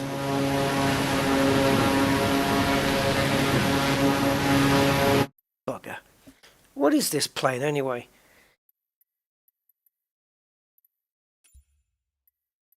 I'm gonna find out what it is. Hey, gain damage.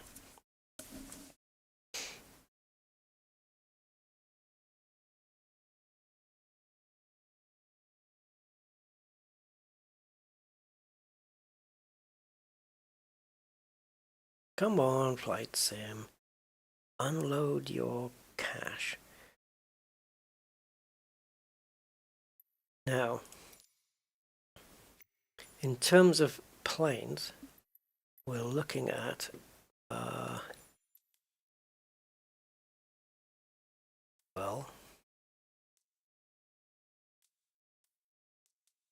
go with propeller.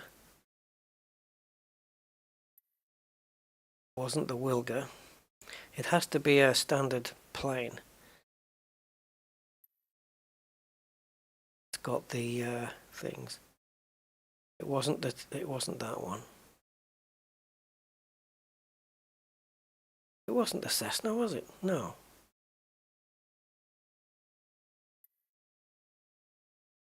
That one. I'm sure it has to be a Microsoft one. I have no idea what plane we were just in.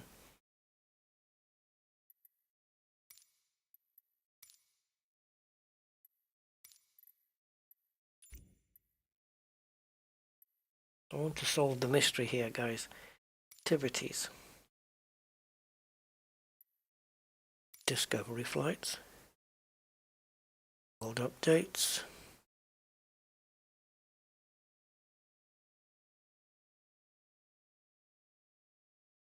Okay, we want to go now.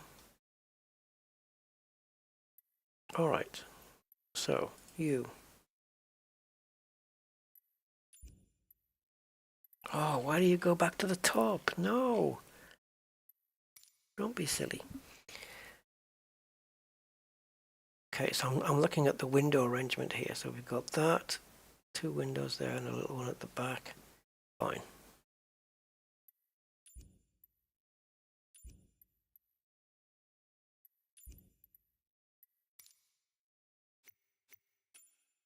So it's kind of a covered plane in a way.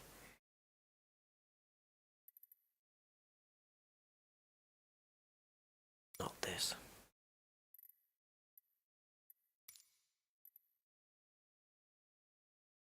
No, different windows. Okay. Does anyone know what the plane was?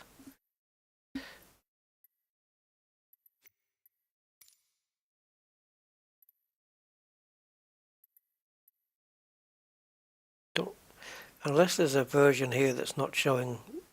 Well, maybe it would show the floats version.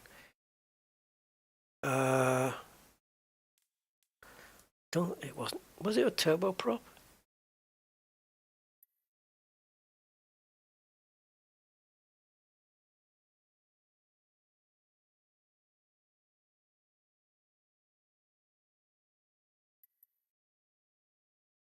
Is it you?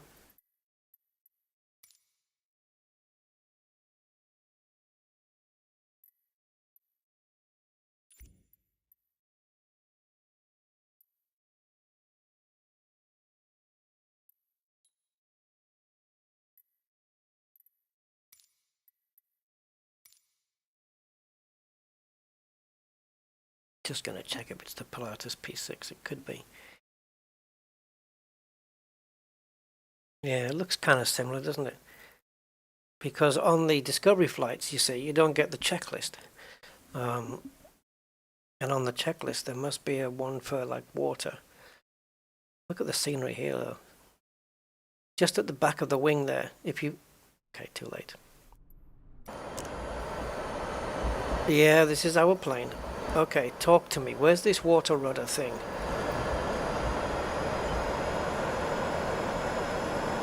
Oh, there's nothing here for water?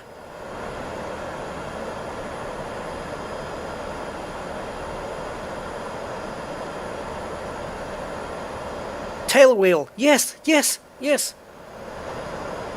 Where is it? No! How can you not be interactive and show me? Where? This is what we want.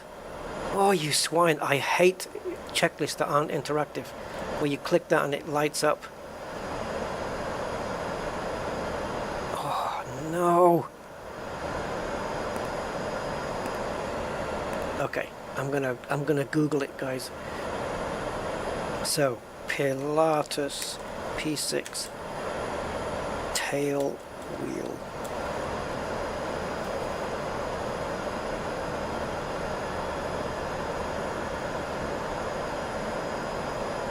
And I have used this before, I just don't know where the hell it is.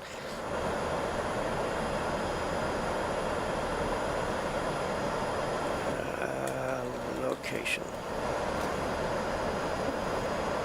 See if we can get any images.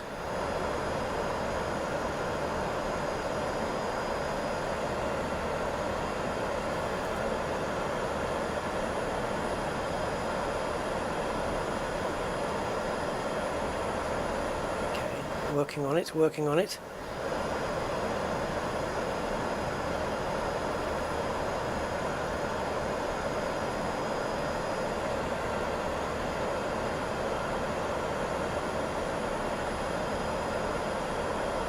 Okay, that page didn't help.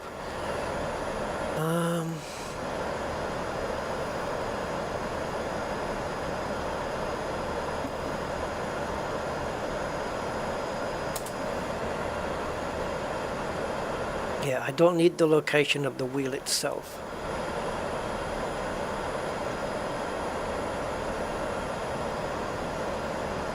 I need the location of the switch that controls it.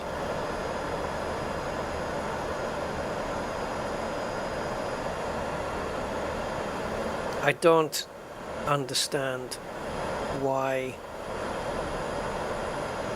I don't understand why. If you've never flown this plane before and you want to fly it, how it just says this and then you click on it and it doesn't highlight, it doesn't show you where it is. You know, it's like, what are you supposed to do here?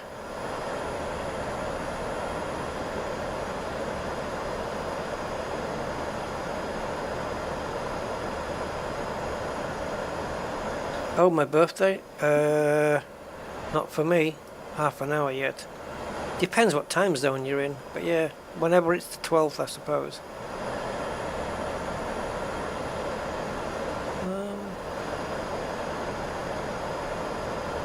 Oh, here guys. It's just simply the landing gear, right? Up for water, right?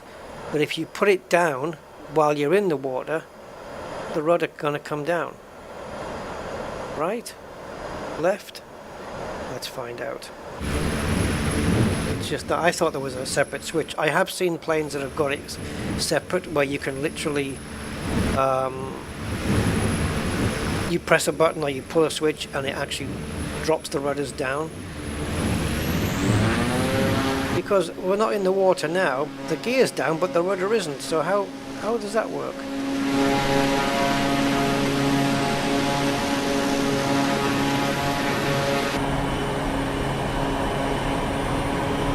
Yeah, sure, it might help if we don't go full throttle.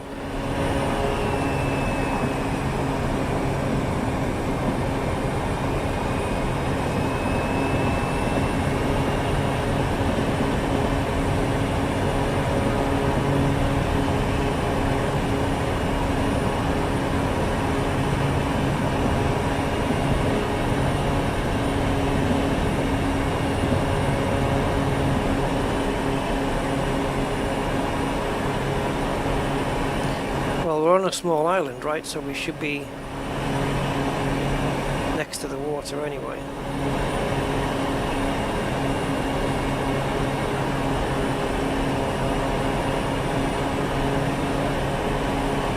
Up for water. So what are you saying, that when it goes up, the rudder comes down? That can't be right.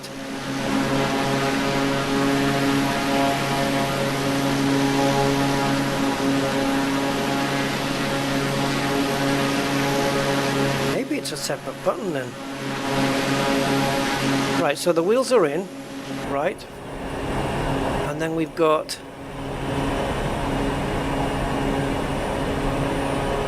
what the hell? I don't want the landing, it's not landing gear I want as such. And I don't understand why. Okay. Right, let's put the wheels out.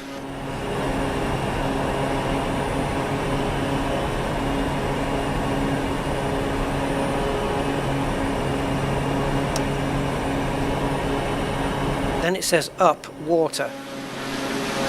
I am sure that those rear black things have got to come out. Stall. They've got to come down.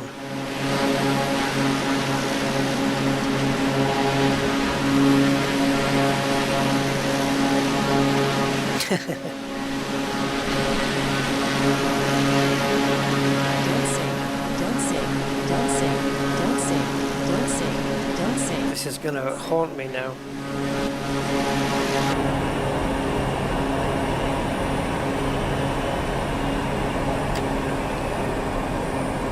This is gonna totally haunt me because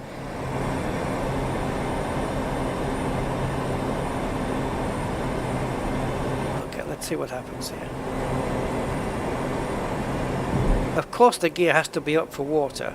I mean, we know that. but we need to be able to steer it while it's on the water. So if I bring the gear down now, does it bring the... No, and why would it?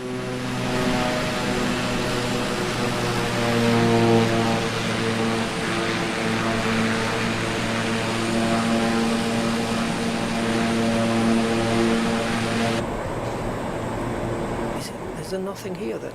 Is it gear selector? Gear advanced? I mean, it's not really responding to me very well.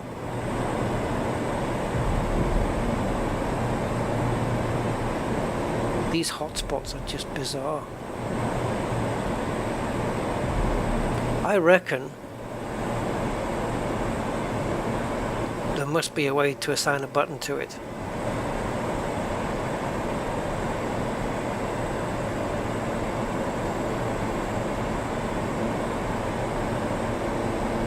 Are these actually buttons or are they just fuses? I don't think they're... Yeah, I can't really see. My monitor's so dim I can't even see.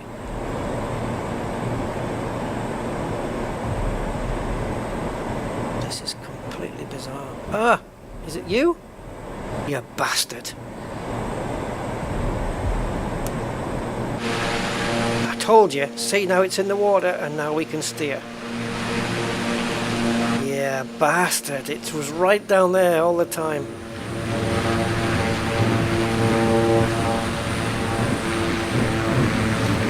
Yes. Now the rudders are in the water.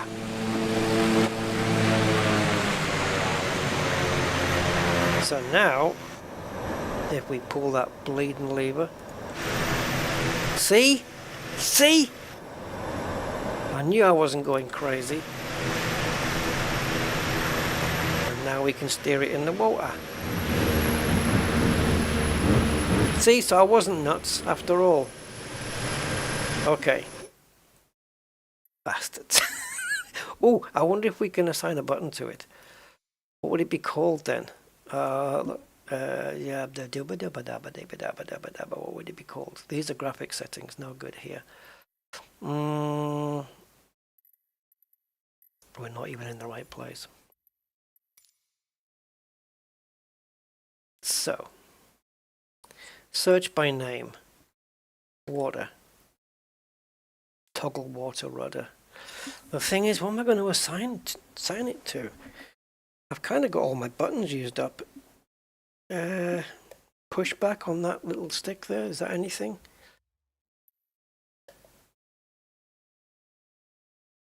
You are trying to assign an action to a device that is not selected. The hell does that mean?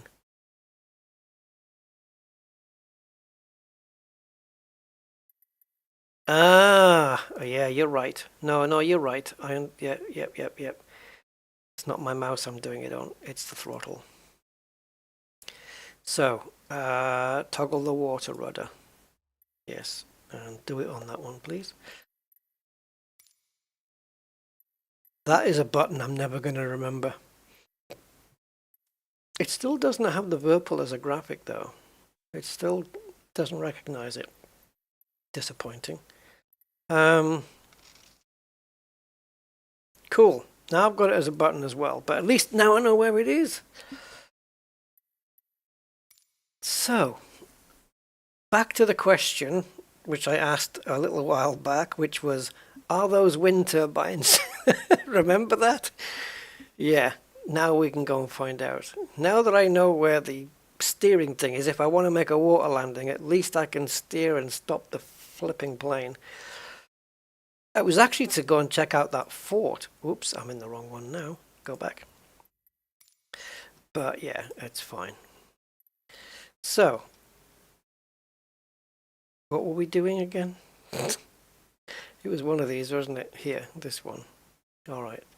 Vamonos. Let's go and explore with these beautiful graphics. Oh, Jesus. Why are you warning me now?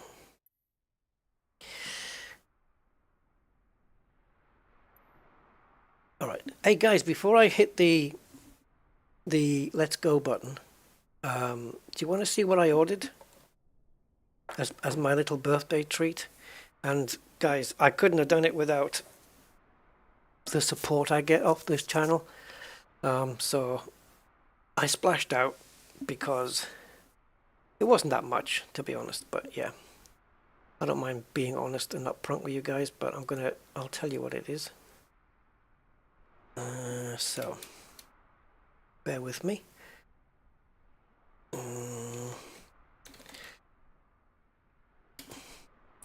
Dun, dun, dun, dun. I wanted one a little while ago when I got the DD wheel, but it was not possible due to green folding things. Now, I wish I got, look at this. Since I got the DD wheel, they brought out the new one. The new one. With even more force feedback and the quick release 2 system.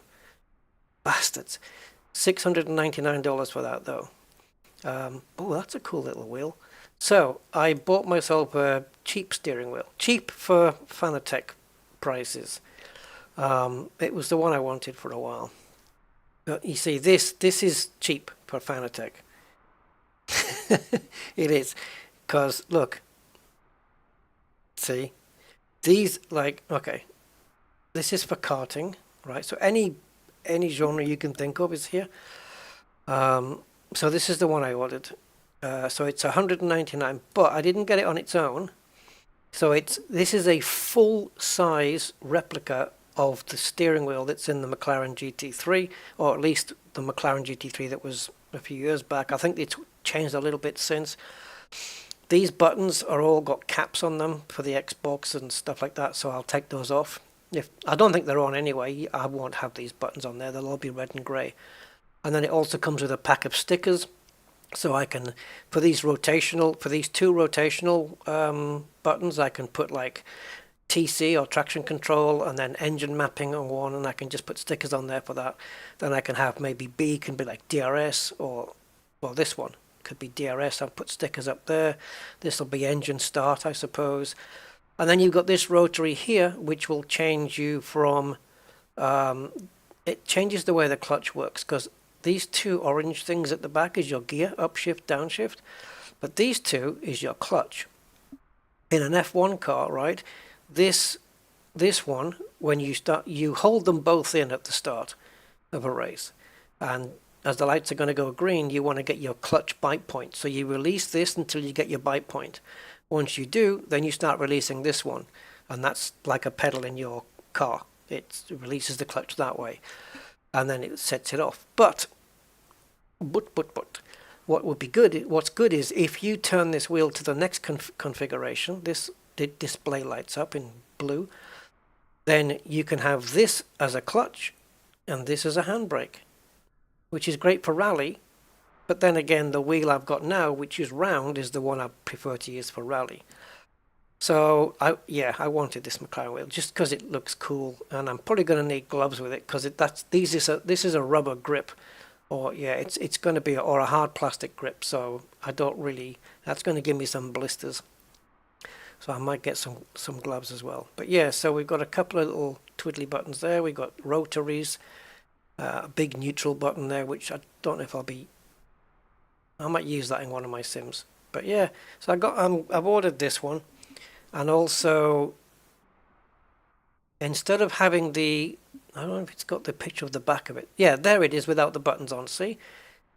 And it's got the stickers on. So you've got brake balance up and down, whatever this would be. Traction control would be here, engine mapping would be there, or vice versa.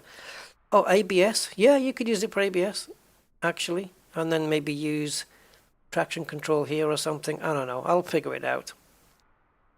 And then you've got your lights, flashing lights if you want. It's got plenty of buttons on it, and the rotaries are great because it means I can select traction control 1, 2, 3, 4, 5, 6. It's got 12 different steps, which is plenty more than enough. You've got DRS up here if you need it, your windscreen wipers. I would probably use this for engine start. Yeah, so I want to show the back. Yeah, so this is the system I have right now on my current wheel, where you push it in with all these prongs. You push it all, line it up, push it all in, and then this bit around the edge, you twist it and it tightens it up. That's what I've got on my round wheel that I have right now. Okay, that's the normal quick release system. It's not that quick, but it's quick. So this is the steering wheel I have now. It hasn't got the BMW logo on it, but this is the one I have right now that came with the wheel bundle.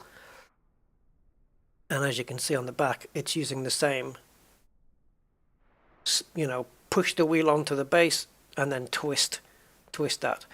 So for the McLaren wheel, I haven't gone with that system. Nope. I ordered, now where would it be?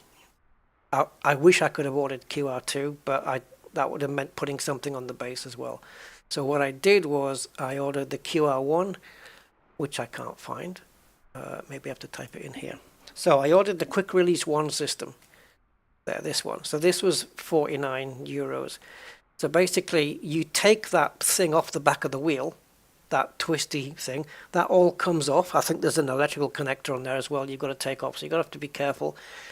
And then this goes on the wheel, and just like in the real sporting world, this gets inserted by, you just push it on. See, it's metal as well, so you push it on. So you see that blue, this black bit here, so you put your fingers behind it and pull it backwards, push the wheel onto the base, and then just leave go, and this will spring back, and that's it, locked, just like real sports cars.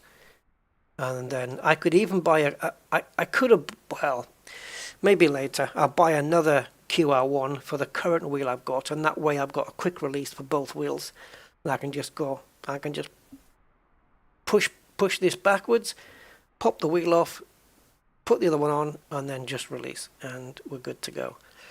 Yeah, so I got both of those things, and it looks like I got a bit of a discount. So with shipping and everything, not counting customs, I have no idea what that's going to be. So it was £202, including getting it to my door, and then there's customs to pay on that, which, I don't know, 40 quid, maybe 50, I don't know, whatever. So yeah, that's going to be cool, man. I can't wait for that. Okay, let's transition back, because you're looking at my YouTube browser. There we go. All right, so let's go fly. So yeah, I mean, they said 4 to 7 days on that one, but you know, that's business days, so it doesn't count this weekend. I put the order in on Thursday night, was it, or Friday? I don't know. So yeah, hopefully I'll get it soon. It doesn't take long to ship, but it'll hit a post office and then it'll just pause, and then customs have got to write me a note saying, hey, this is how much you owe, and then I've got to pay it, and then you can pay it online, thankfully, and then they ship it from the, what do you call it, the warehouse, the post office warehouse thing, the depot. Then they'll ship it to you the next day. So there's going to be delays on that, and I know that because that's what happened with the DD wheel, the DD rim and base. So yeah, have a proper GT style racing wheel. Awesome. That's going to be cool. Yeah. Oh, let's see if my thing works. So if I push back on my little throttle button, there we go. Yee! See, it doesn't affect the wheels or anything. I thought it was weird. There you go. Excellent.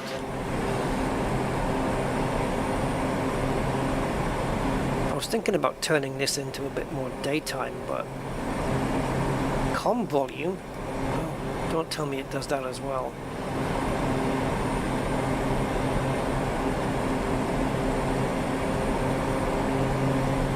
Boop, boop, boop, boop, boop, boop.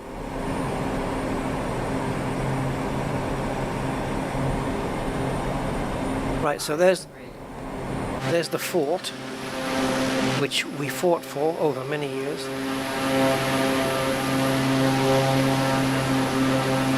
Oh, there's a lighthouse there as well on top of it.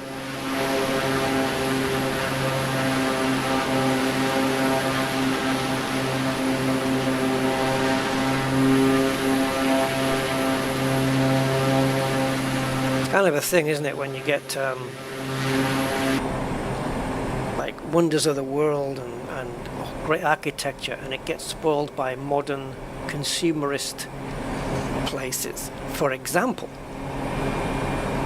you can be looking at the pyramids while inside a Pizza Hut. There's a Pizza Hut right next to the pyramids. I mean, it just doesn't seem right, you know?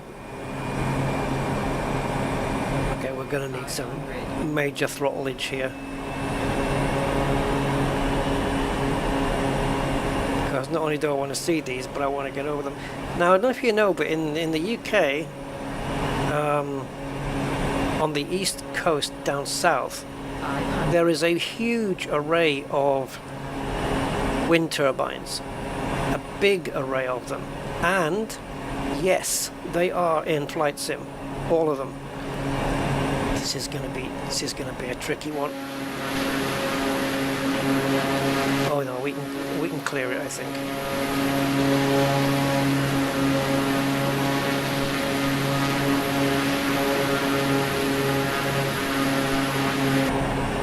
Yeah, there's a huge amount of them.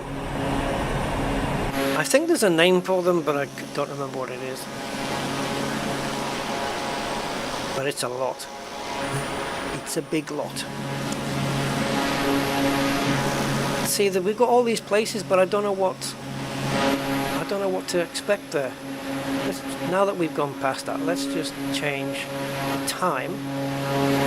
Wow, how it changes the lighting so quickly and everything.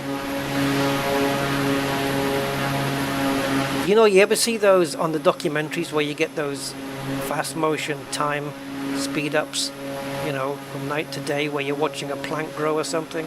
It's like that.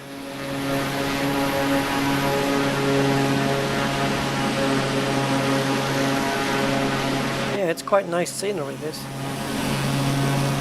Should we do a water... Oh, we'll do a water landing in there. Right, let's go down. No, Mr. Bond.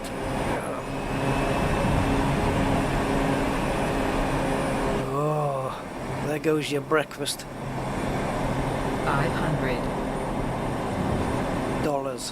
To stop me from pitching downwards. Whoa, look at this.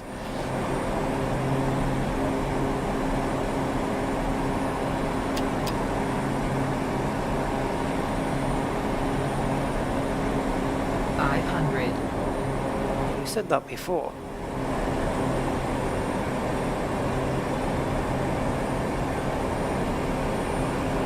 I wonder what Hester is. Should we make it over there?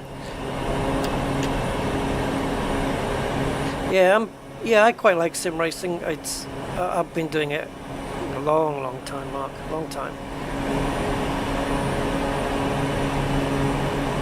I'm not like it's not my. It's not something that I sit down like every day and put time in and, you know, spend hours and hours going over car setups just to eke out tenths of seconds. I've done a bit of that when I was in league racing and stuff. But yeah, but it's great to, like, when you do it, to have some nice. It's great to have this wheel, you know, with the base, the direct drive base. Wow, I mean, what a difference that makes. It's just crazy. I mean, I've always had cheap and nasty wheels, you know, over time. I've never had a proper good wheel and force feedback and bass and stuff. And now I do, so it's awesome.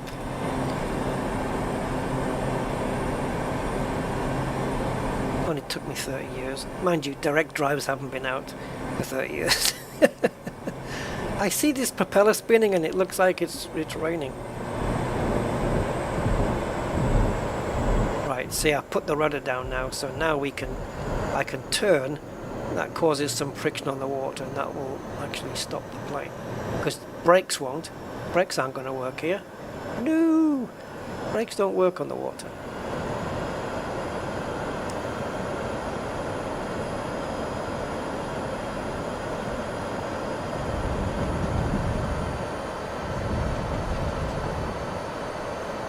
never did this on Fantasy Island.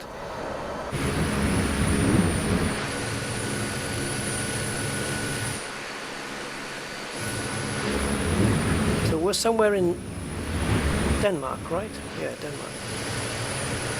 Oh, let's do an external takeoff then.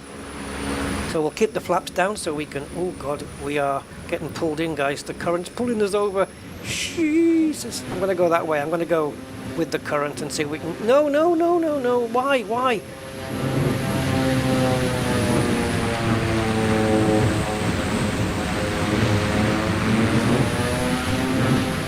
Was it the current pulling us in?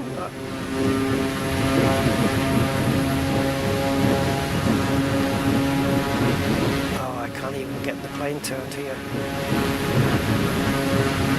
Why? What are you doing? Why aren't you obeying me? I don't know why it's twisting to the left. I've got this plane on full right lock. Maybe it's the propeller. Yeah, it could be the torque from the propeller. So let me see if I can just do enough to get us going, but not spinning. Apparently not. Oh, how did I get into this position? You know what?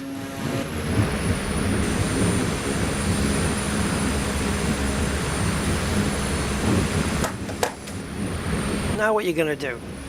Nothing. Nothing.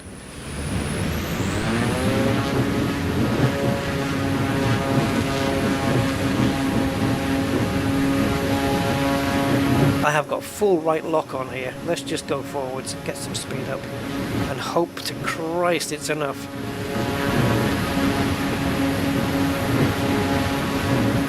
Ah, Jesus. Stop. Stop. Yeah, well, I want to miss the landscape. Stop. Stop. Stop. Stop. Oh, we're stalling. We're stalling. No. No.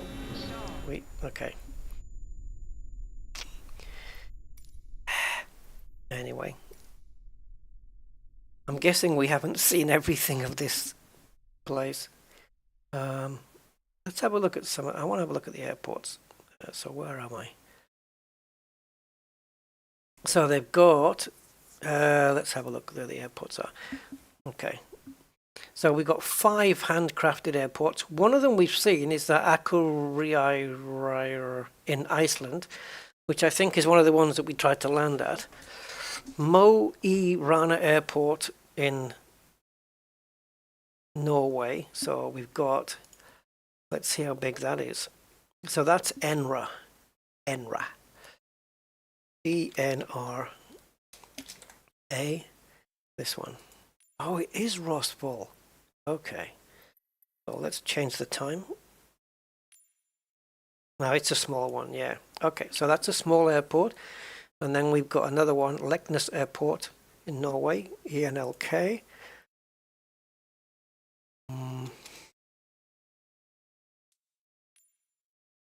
That looks like another small one.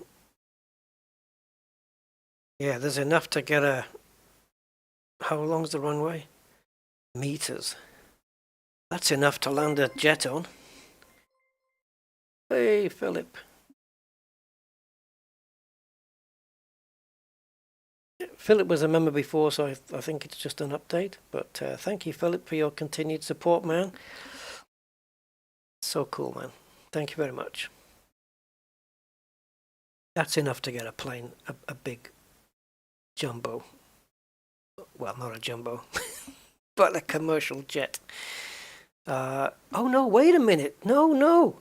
I'm missing a 0. 900, not 9,000. Wait a minute. What's that in feet?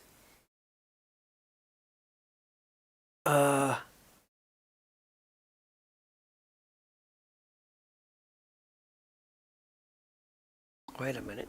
I have to work this out now.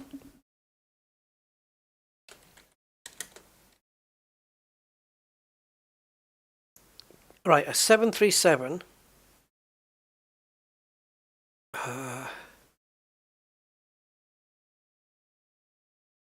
Hold on. Let me just double check.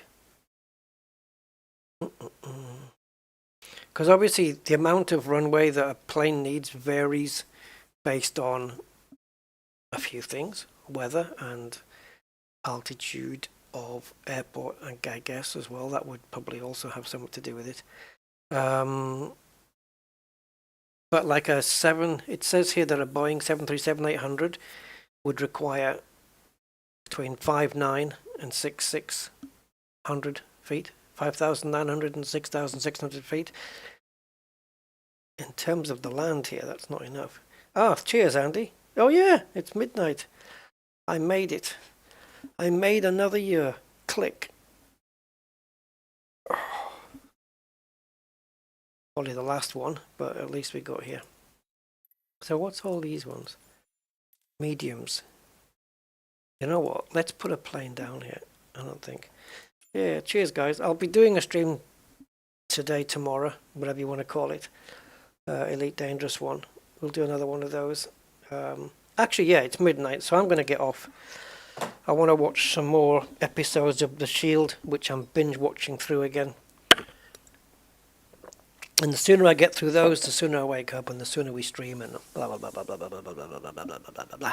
So, yeah, I'll do a bit more flying at some point. Yeah, that'll do though. I think that's gonna do it.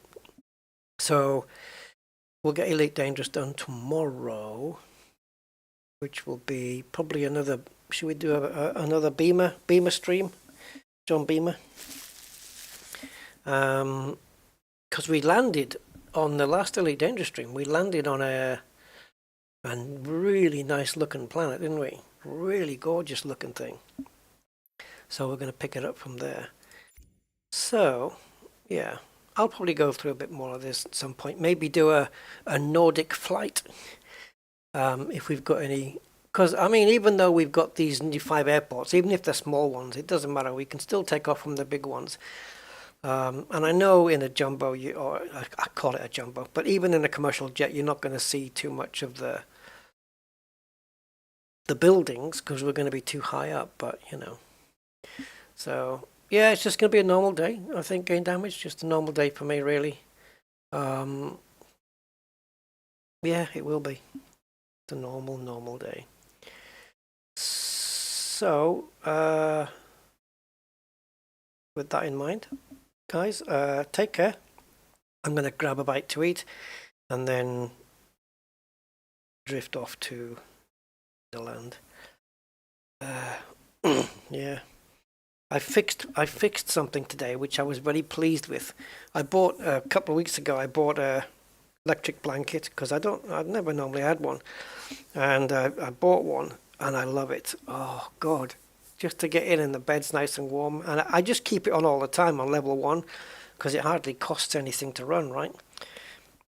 But when I bought it, it has the switch on it. It's a very clunky switch. And it goes from 0, which is obviously off, to 1, and then to 2, and then to 3, which is the hottest, and then to 0 again.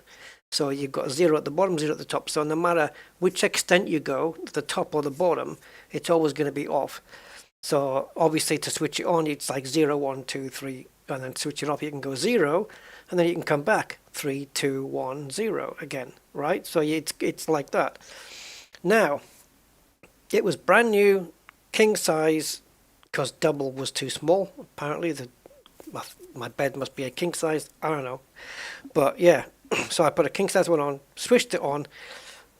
I noticed that to switch it on, to go up from 0 to 1 and then to 2, it's clunky. It's a little bit clunky, a little bit harder than I think it should be. But to switch it off, how much you've got to have eaten your spinach, man. To push that switch back down again. Oh my God, I had both of my thumbs on it, pushing as hard as I could. I couldn't shift it, guys. It was like I did eventually, but I kept having to hit it with my penknife thing to try and push it down. And it's been like this since I bought it. And I thought, what is wrong with this thing? And I thought, you know what? I've got two choices here. I can either open the switch up and have a look, or I can take it back. It's under warranty. I can take it back, just get another one. But then I thought, well, you know what? If I do take the switch apart, even if I mess it up, they won't know in the shop. I'll just take it back. But if I mess it up, I put the switch together, take it back, and I'll get another one anyway. 5, I don't even have a 5. Jesus, couldn't do that, man. It's too much. I just like it cozy, you know. So I have it, when I'm in bed, I have it on 2. Unless it's cold in the room, in which case I'll have it on 3 for a while, and then back to 2. Or sometimes just on 1 if I'm already warm. But I have it on 1 right now, just while it's keeping the bed nice. So when I go down to the kitchen and make some tweet, I'll stick it on 2, and then I'll go down and make some tweet, and by the time I come up, the bed's nice and cozy.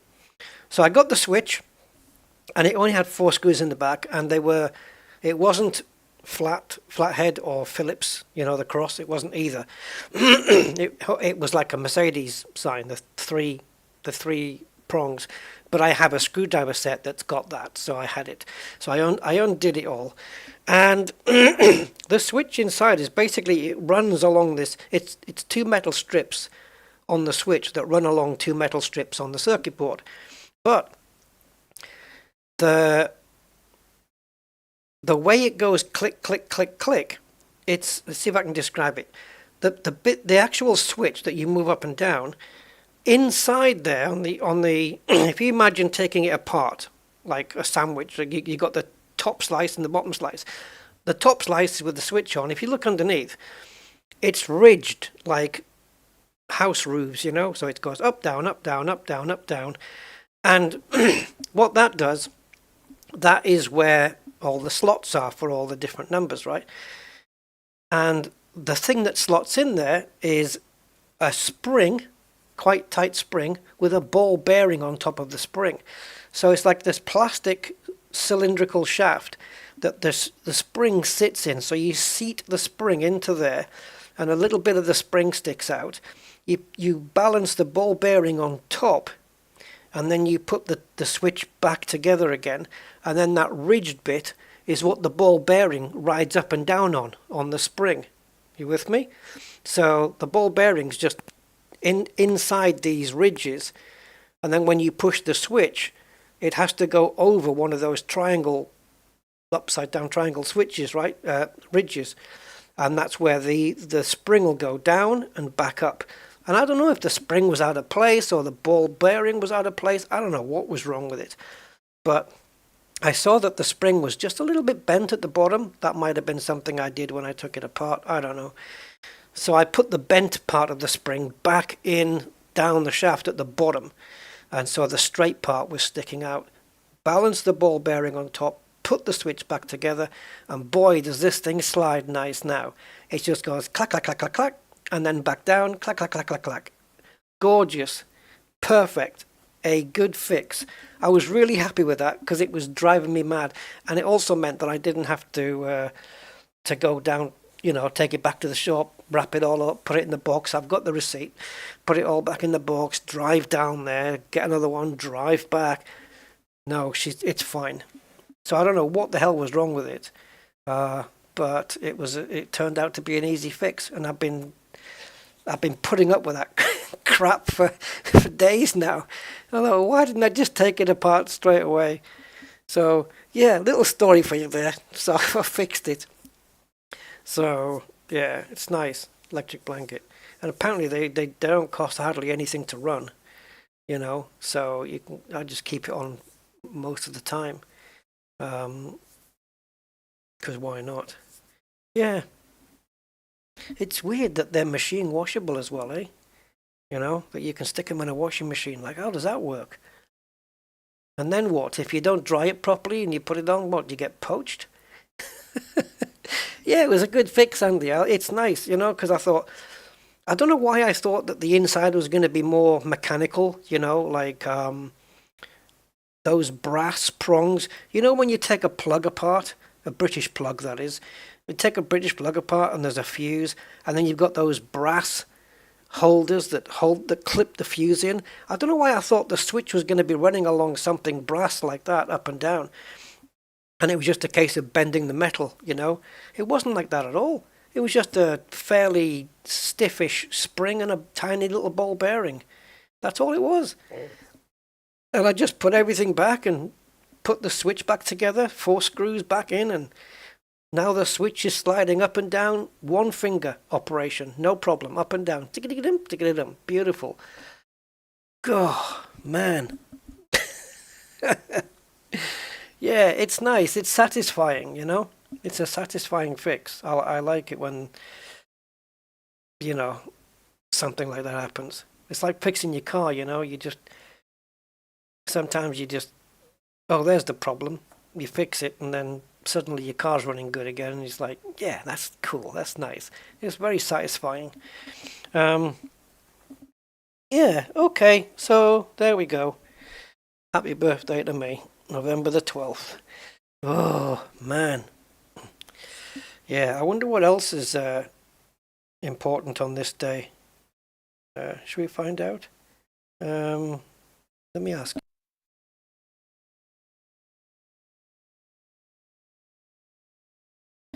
So let's have a look. Oh, we've just been to Denmark and Norway. Right, it says on this day, on the 12th of November in 1035, I wasn't around then, by the way, the death of Canute, I'm glad they spelt that right, you know what I mean? C-N-U-T, the death of Canute, the great King Canute of Denmark, England, Norway and parts of Sweden.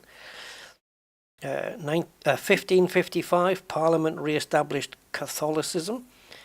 1595, the death of Admiral Sir John Hawkins, chief architect of the Elizabethan Navy. Yeah, okay. 1660, English author John Bunyan was arrested for preaching without a license. Oh, what the fuck? Jesus. Preaching without a license, right? Listen to this. He refused to give up preaching, right? And remained in jail for 12 years. What? Yeah, Andy. That's crazy, man. 12 years. I'd just say, yeah, forget preaching. Forget it. Just let me out. I won't preach anymore. Preaching without a license. I love it. Preaching under the influence. So, 1847, the first public demonstration of the use of chloroform as an anesthetic was given by James Simpson at Edinburgh University. That's quite apt, isn't it? Because I'm sure that my streams put people to sleep as well. So 1911, I don't even know who this is, the birth of... How can that be? It says the birth of Reverend Chad Vara. You're not born a reverend.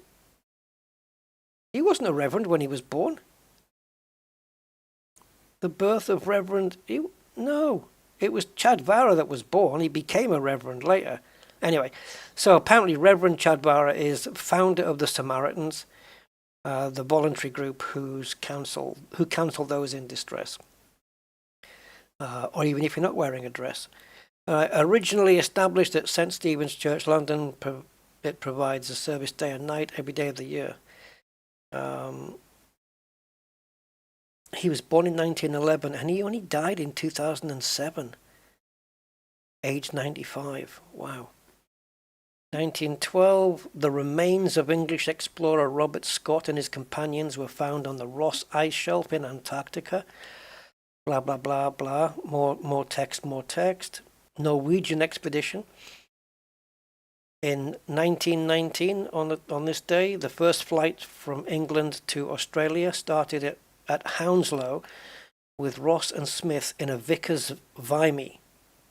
They landed safely on the 13th of December, 1919. So it took them a month and a day from England to Australia. Oh, that would have been a good flight to do, guys. What? Right, this next one's for the British amongst us. I never knew this.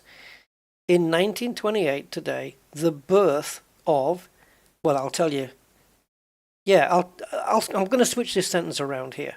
The birth of Bob Holness, you're right, the Blockbusters guy, Blockbusters quiz show, English radio and television presenter. He is best known for presenting the British version of the quiz show Blockbusters.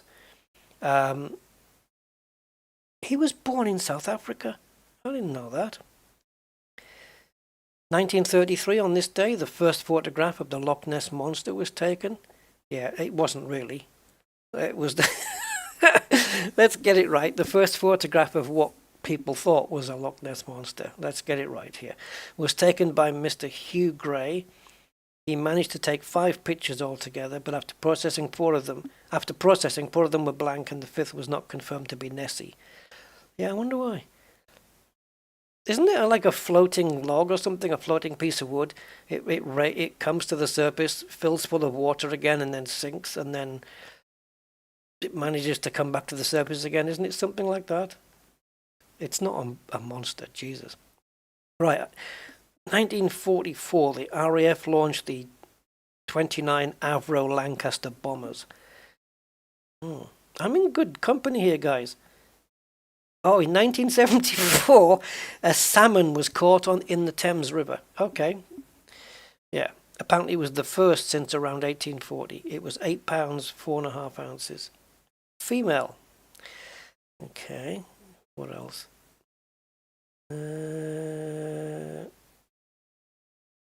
Oh, God. In November the 12th, 1984, it was announced by Chancellor Nigel Lawson that the pound note, after being circulated for more than 150 years, would be phased out and replaced with the pound coin.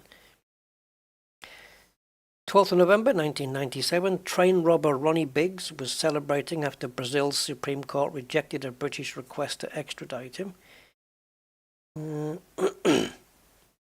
2001, Greece held 12 plane-spotting British, quote, spies to carry out further inquiries. All were arrested for allegedly taking photographs at an air show. Yeah, plane spotters tend to do those kind of things. And the latest one is 2015, Storm Abigail, the first storm to be officially named by the Met Office. Okay, hold on. Storm Abigail. Okay, let's go to custom weather. Not preset, maybe. Yeah. Right. Storm Abigail. Oh, these are Hurricane Bud, Delta, Dorian, Helix, Florence, Fred, Grace, Irma, Isabel, Ivan. Are these all in alphabetical? Yeah, they're all in alphabetical order. So we don't have Abigail then. Oh, do we? Oh. Storm Cyclone. Now these are in alphabetical, so we've got Annika there. It actually tells you the dates here. What was this one? 2015? You'd think because it was the first one that was named, it might be in here, eh? Oh, these are fictional ones. Okay. Yeah, I think... Oh, is this more? Supercell in Edinburgh. No. Plenty of weather, eh, guys? This is an add-on I was gifted, I think. Or was I? I don't know whether this is a free one or not. I can't remember.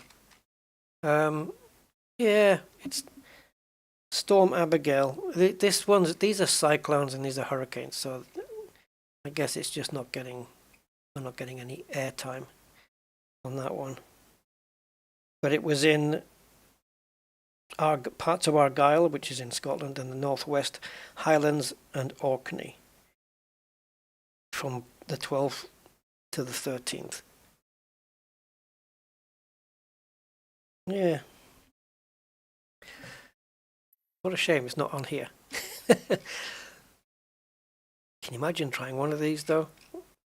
But I think these are the airports you have to be at in order to to benefit from it. So if you go KTPA, right, and then you go here and you choose KTPA, Tampa Flow Rider, right, and then we can start, say, on the runway and click fly. We should get the storm because it is localized to that area. So if we were to say go into France and Paris airport, there'd be no storm there. So I'm going to have a quick look at that one. Screaming Lord Such, born same day. Is that right? Has he stopped screaming now?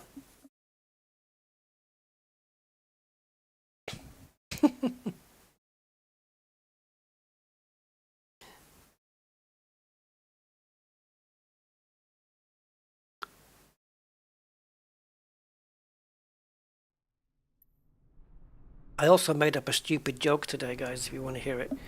It's about a guy who has the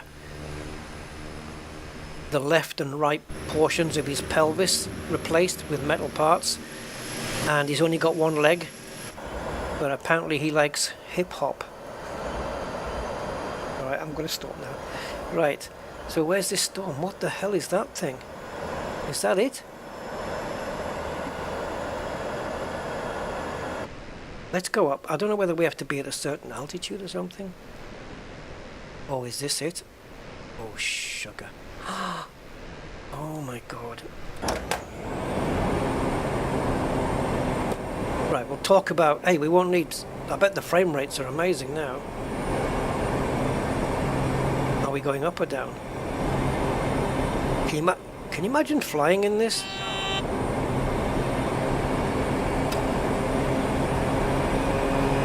Hip hop, baby, you don't stop. Yeah, right. Oh god. And it's raining, right, as well? Do we have water on the windows? Don't you have to be at like certain altitudes to... I mean, look at that. We can see the ground on the map there, but can you imagine trying to bring the plane in like that? I mean, you can, because once you get below a certain altitude... Oh, that's the reflection of the screen. Oh, Jesus, that's not good.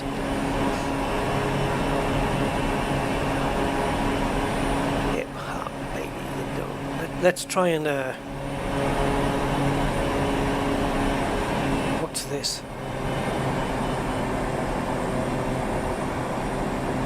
There's no way... Well, yeah, we can line up using this, but... Don't sing. Don't oh, crumbs. Don't sing. Don't sing. Don't sing. I won't sink, I won't shower, and I won't bath. I promise. Don't sing. Don't sing. Don't sing. Don't sing. Don't sink. Don't sink. Don't sink. 500. Miles. Oh, late turn, late turn. Are the wheels down? We're not going to make it. We're not going to make it.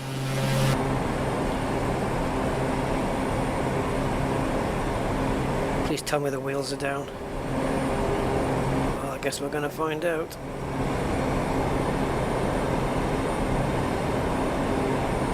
So it's not raining though. And it's not even kind of windy. I'm not even feeling any like crosswinds or anything like that.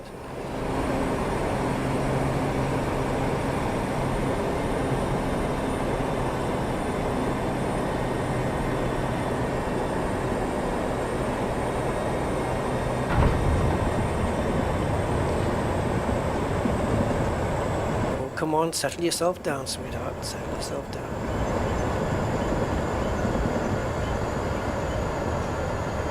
There's no other planes because I've got the traffic turned off. Look at the reflections on the top of the window there.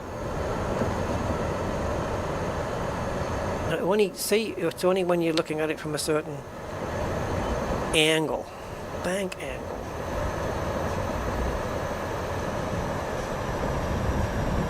Yeah, that weather up there. What if we get above the weather? What if we go above it? Don't sink. Don't sink. In sync. I wonder how high we need to be to get above the weather.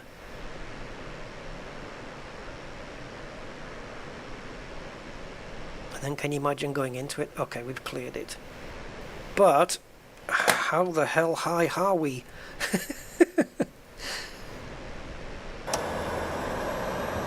Oh.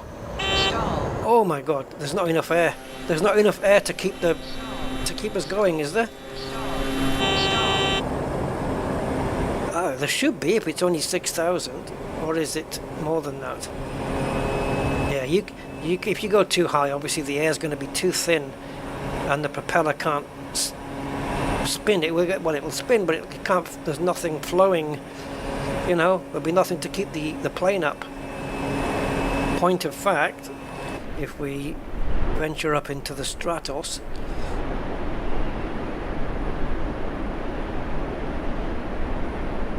this is way too high for this plane. Way too high now. Well, that's maximum. So yeah, I think only the Dark Star and possibly Concorde can exist up here.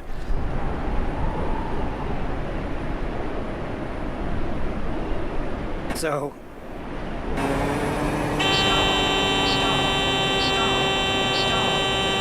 I can't move the thing. Why won't you let me? Okay. 134,000. Concorde can do 60,000 feet. Concorde does 60,000. Dark Star will go a little bit higher than that. We are... Where's the International Space Station? We have to wait until we get some air before we can pull up. There's nothing. I mean, we're literally in space here, guys. I should probably bring the wheels. No, the wheels. See, I'm pulling up, but we can't do anything. But look at the storm. You can see it, right? All these clouds. That's the storm. Storm. Yes, storm. That's right, storm.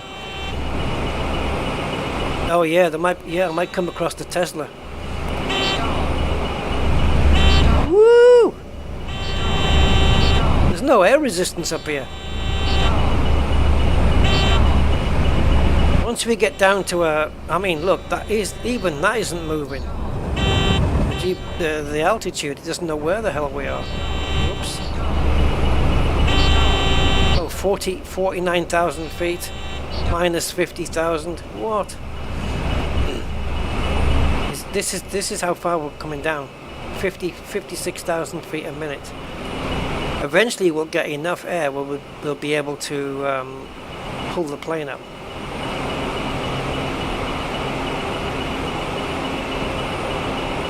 We could just cut the engines here, it won't make any difference. God, we are high up, man.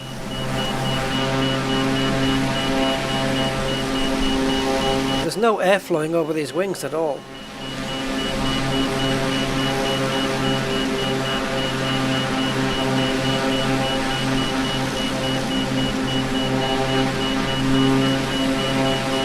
Now we can actually just bring it down just a little.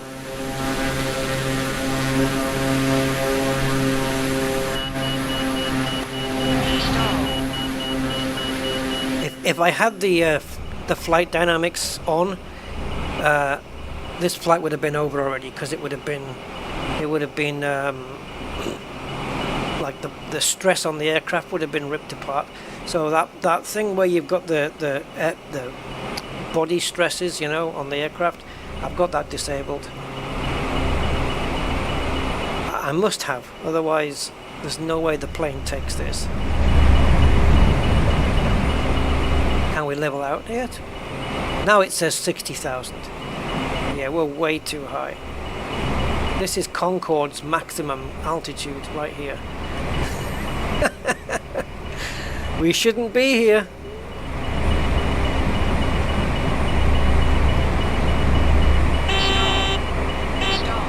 Stalling is fine. I don't think you're going to stall while I'm in a controlled vertical dive.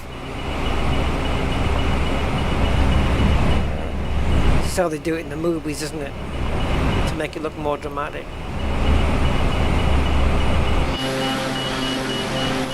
Let's bring it down.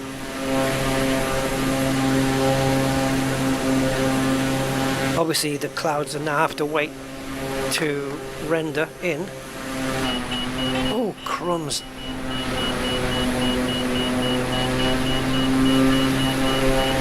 Okay, how high are we now? 17,000. All right, down we go then.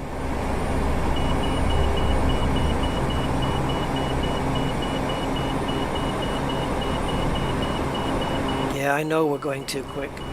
That propeller doesn't look quite straight.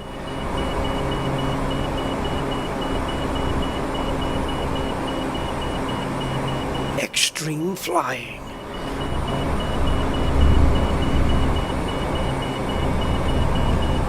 It looks like some alien landscape, doesn't it? Quite pixely though. I wonder if it's just because it's stormy, or we have to wait for the thing to render properly. I don't know. I've got to be careful because when we come out of this, we're not going to be that far from the ground.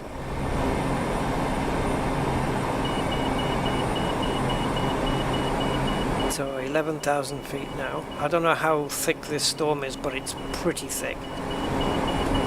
I'm going to just pull the throttle back and just maybe try and get some control over the speed. I can do that by not pitching down so much.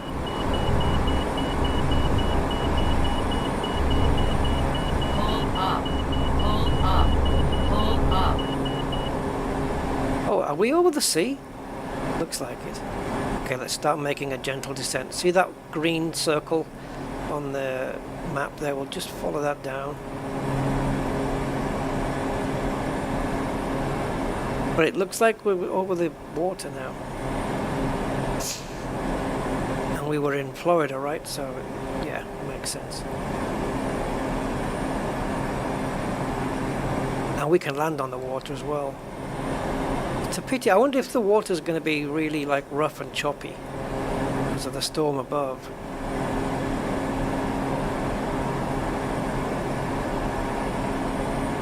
I'm just resetting the barometer here. We're only 1,200 feet off the ground. Okay, I'm going to pull up a little, get the plane slowed down, because if we are going to land in the water,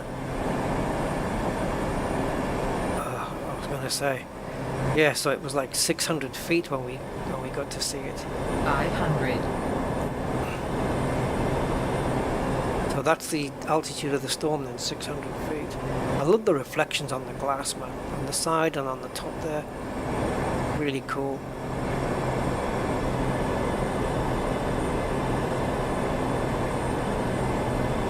Where is land? Land gone. Land stolen. Actually, the water looks really quite calm.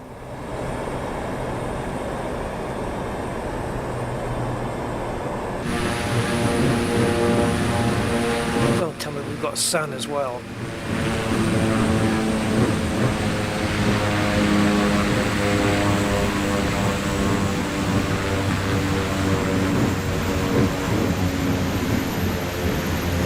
That's a weird horizon.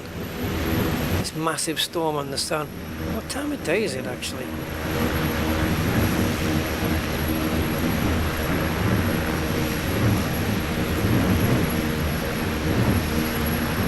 Seven o'clock in the morning? Jeez. Whoa. What if we go... Yeah, this is kind of like almost, well, coming up to midday. So there's the sun.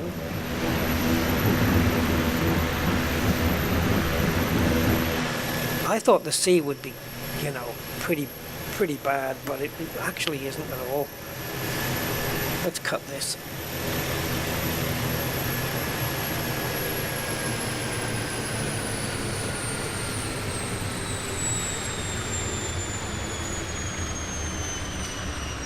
So I wonder if we can, because I think these storm settings use weather parameters that are outside the boundaries of like what a user can set, because it's done with config files and stuff. But if we were to take the wind, now the lowest wind level here is at 2 kilometers, right? So if we were to bring that down, more down to our level, you've got ground level, but that's not necessarily sea level. You see it changing here? Now if we speed the wind up, it should make the sea a little bit more gustier, and then we've got gusts here which we can change, and now we've got shitey weather. Come on plane, you've got to keep up with the waves. You can't just sit there, we're gonna get flooded.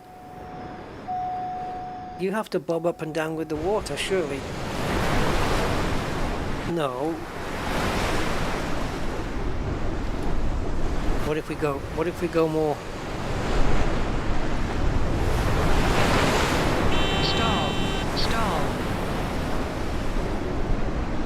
Oh, it's taking us away. The wind is pushing us away, guys. We need to drop it. Oh, change the direction of the wind.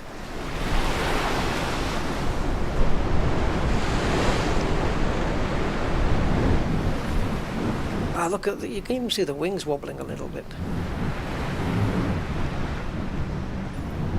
I can bring another layer of wind down. And also cloud as well. You can change the cloud layer.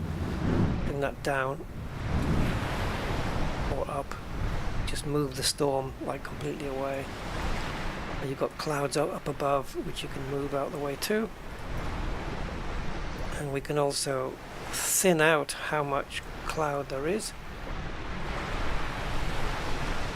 Man, that looks a bit spooky, that, isn't it?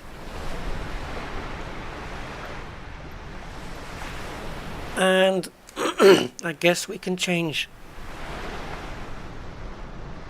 We've got thermals as well, but I've never actually seen those.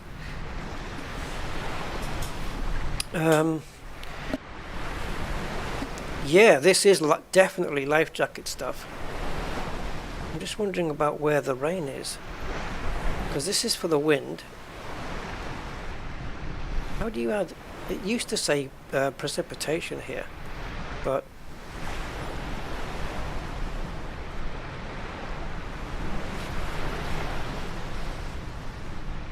I don't know if I changed to say rain. Yeah, see now how did I get to this? Precipitation. Then you've got lightning, snow depth. Probably won't do anything on the water here. And yeah, definitely raining now. And we can add lightning. And quite how you do thunder, I don't know. I guess if you mess around with the correct settings that cause thunder, maybe like these temperatures, is this minimum sea level? Or mean sea level? Sorry. And pressure. If you change these around, it probably will cause thunder, right? I don't know what needs to happen for thunder to happen. Oh. Is that snow now? Take the humidity down. Have we just caused some snow?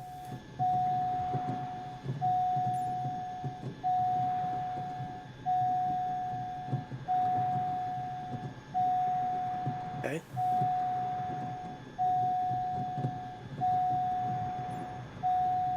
Turn the temperature down. Yeah, we're going to freeze now. -90. Tell you what I haven't seen for quite a while is the glass freeze over. I had to go to Russia into what's it called? The cold place in Russia. Begins with S. I can't guess it because I've got Serbia on my mind and I know it's not that. So, oh, it's on the tip of my tongue as well. How can I not know, for God's sake? Siberia! Yes! There. I had to go there, it was like minus 48. But even then, icing on the glass only happens at certain conditions. Like you can't just go, oh, let's just stick minus 90 degrees on. It doesn't work that way. You have to be something like at 0 or slightly less, and then there has to be certain, you know, certain conditions for it to happen. But there's a place that they say is the coldest part of Russia, and we were at an airport there, and I could see it all, you know, icing over. Where's that warning? Oh, oil pressure. Yeah, that's because we've got the engines off. I wouldn't worry too much about that.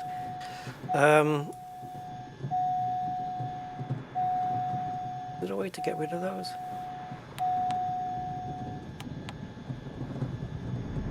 Okay, I guess that means we've addressed the alerts. Yeah, I love how you can change the weather, and you can just go like instantly. I mean, if I was on the tarmac, it wouldn't be instant, because if it was raining and then we changed it to sunshine, the floor would still be wet, and we'd have the ground, and we'd still have to wait for it to dry up.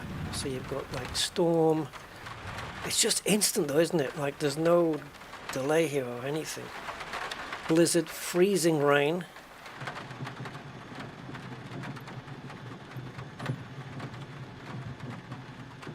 Oh, you have to scroll all the way down again.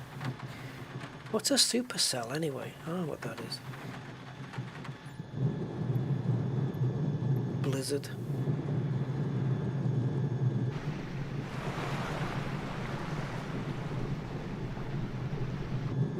Probably wouldn't want to step outside. And then if we want to go, like we've got hot and humid. Whoa, okay. But the plane might still be wet, is it? Does it show the droplets on the wind? On the, no, on the body. No, it doesn't. I wish you could select. I mean, you can select the type of pilots. Like, I just want a guy in a t-shirt and no co-pilot, which you can do it. You can select that, but pain in the arse to change it every time. The lighting in this the lighting in this is really, really nice. This is the one I was gifted, this Weather Preset Pro, I think. So tropical storm, tropical rays. Whoa. Florida's somewhere around. Don't know where. Jet stream, light fog. Oh, let's have some fog. Do we have any more, like big fog? Zero visibility. Yeah, that's what you want when you're flying a jet with autopilot. Just zero visibility, doesn't even matter. If you've got auto land, it'll just come down and just boom, there you go. So this is light fog. Yeah, except it's not very light. It's dark fog. Arctic chill, spring drizzle.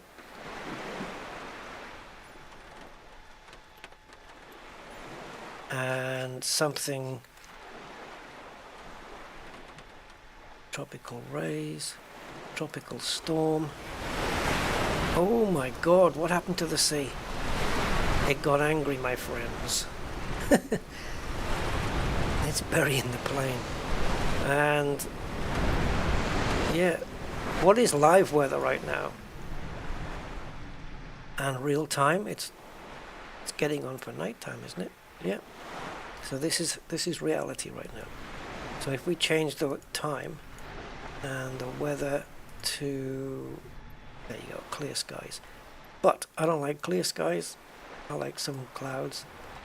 Maybe not that. A few. Damn it. Nah. Scattered. Yeah, some nice lighting going on there.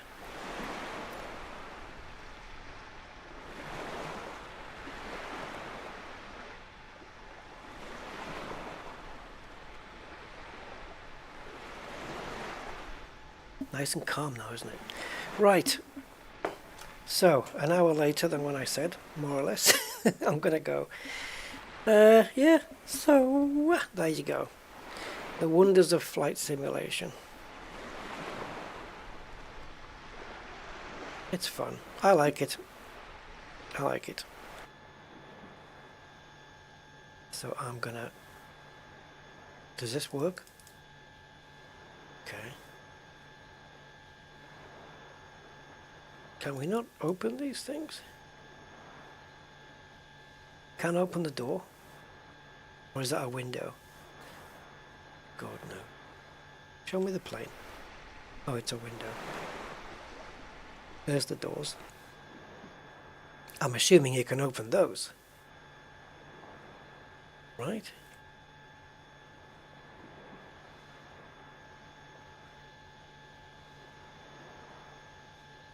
No.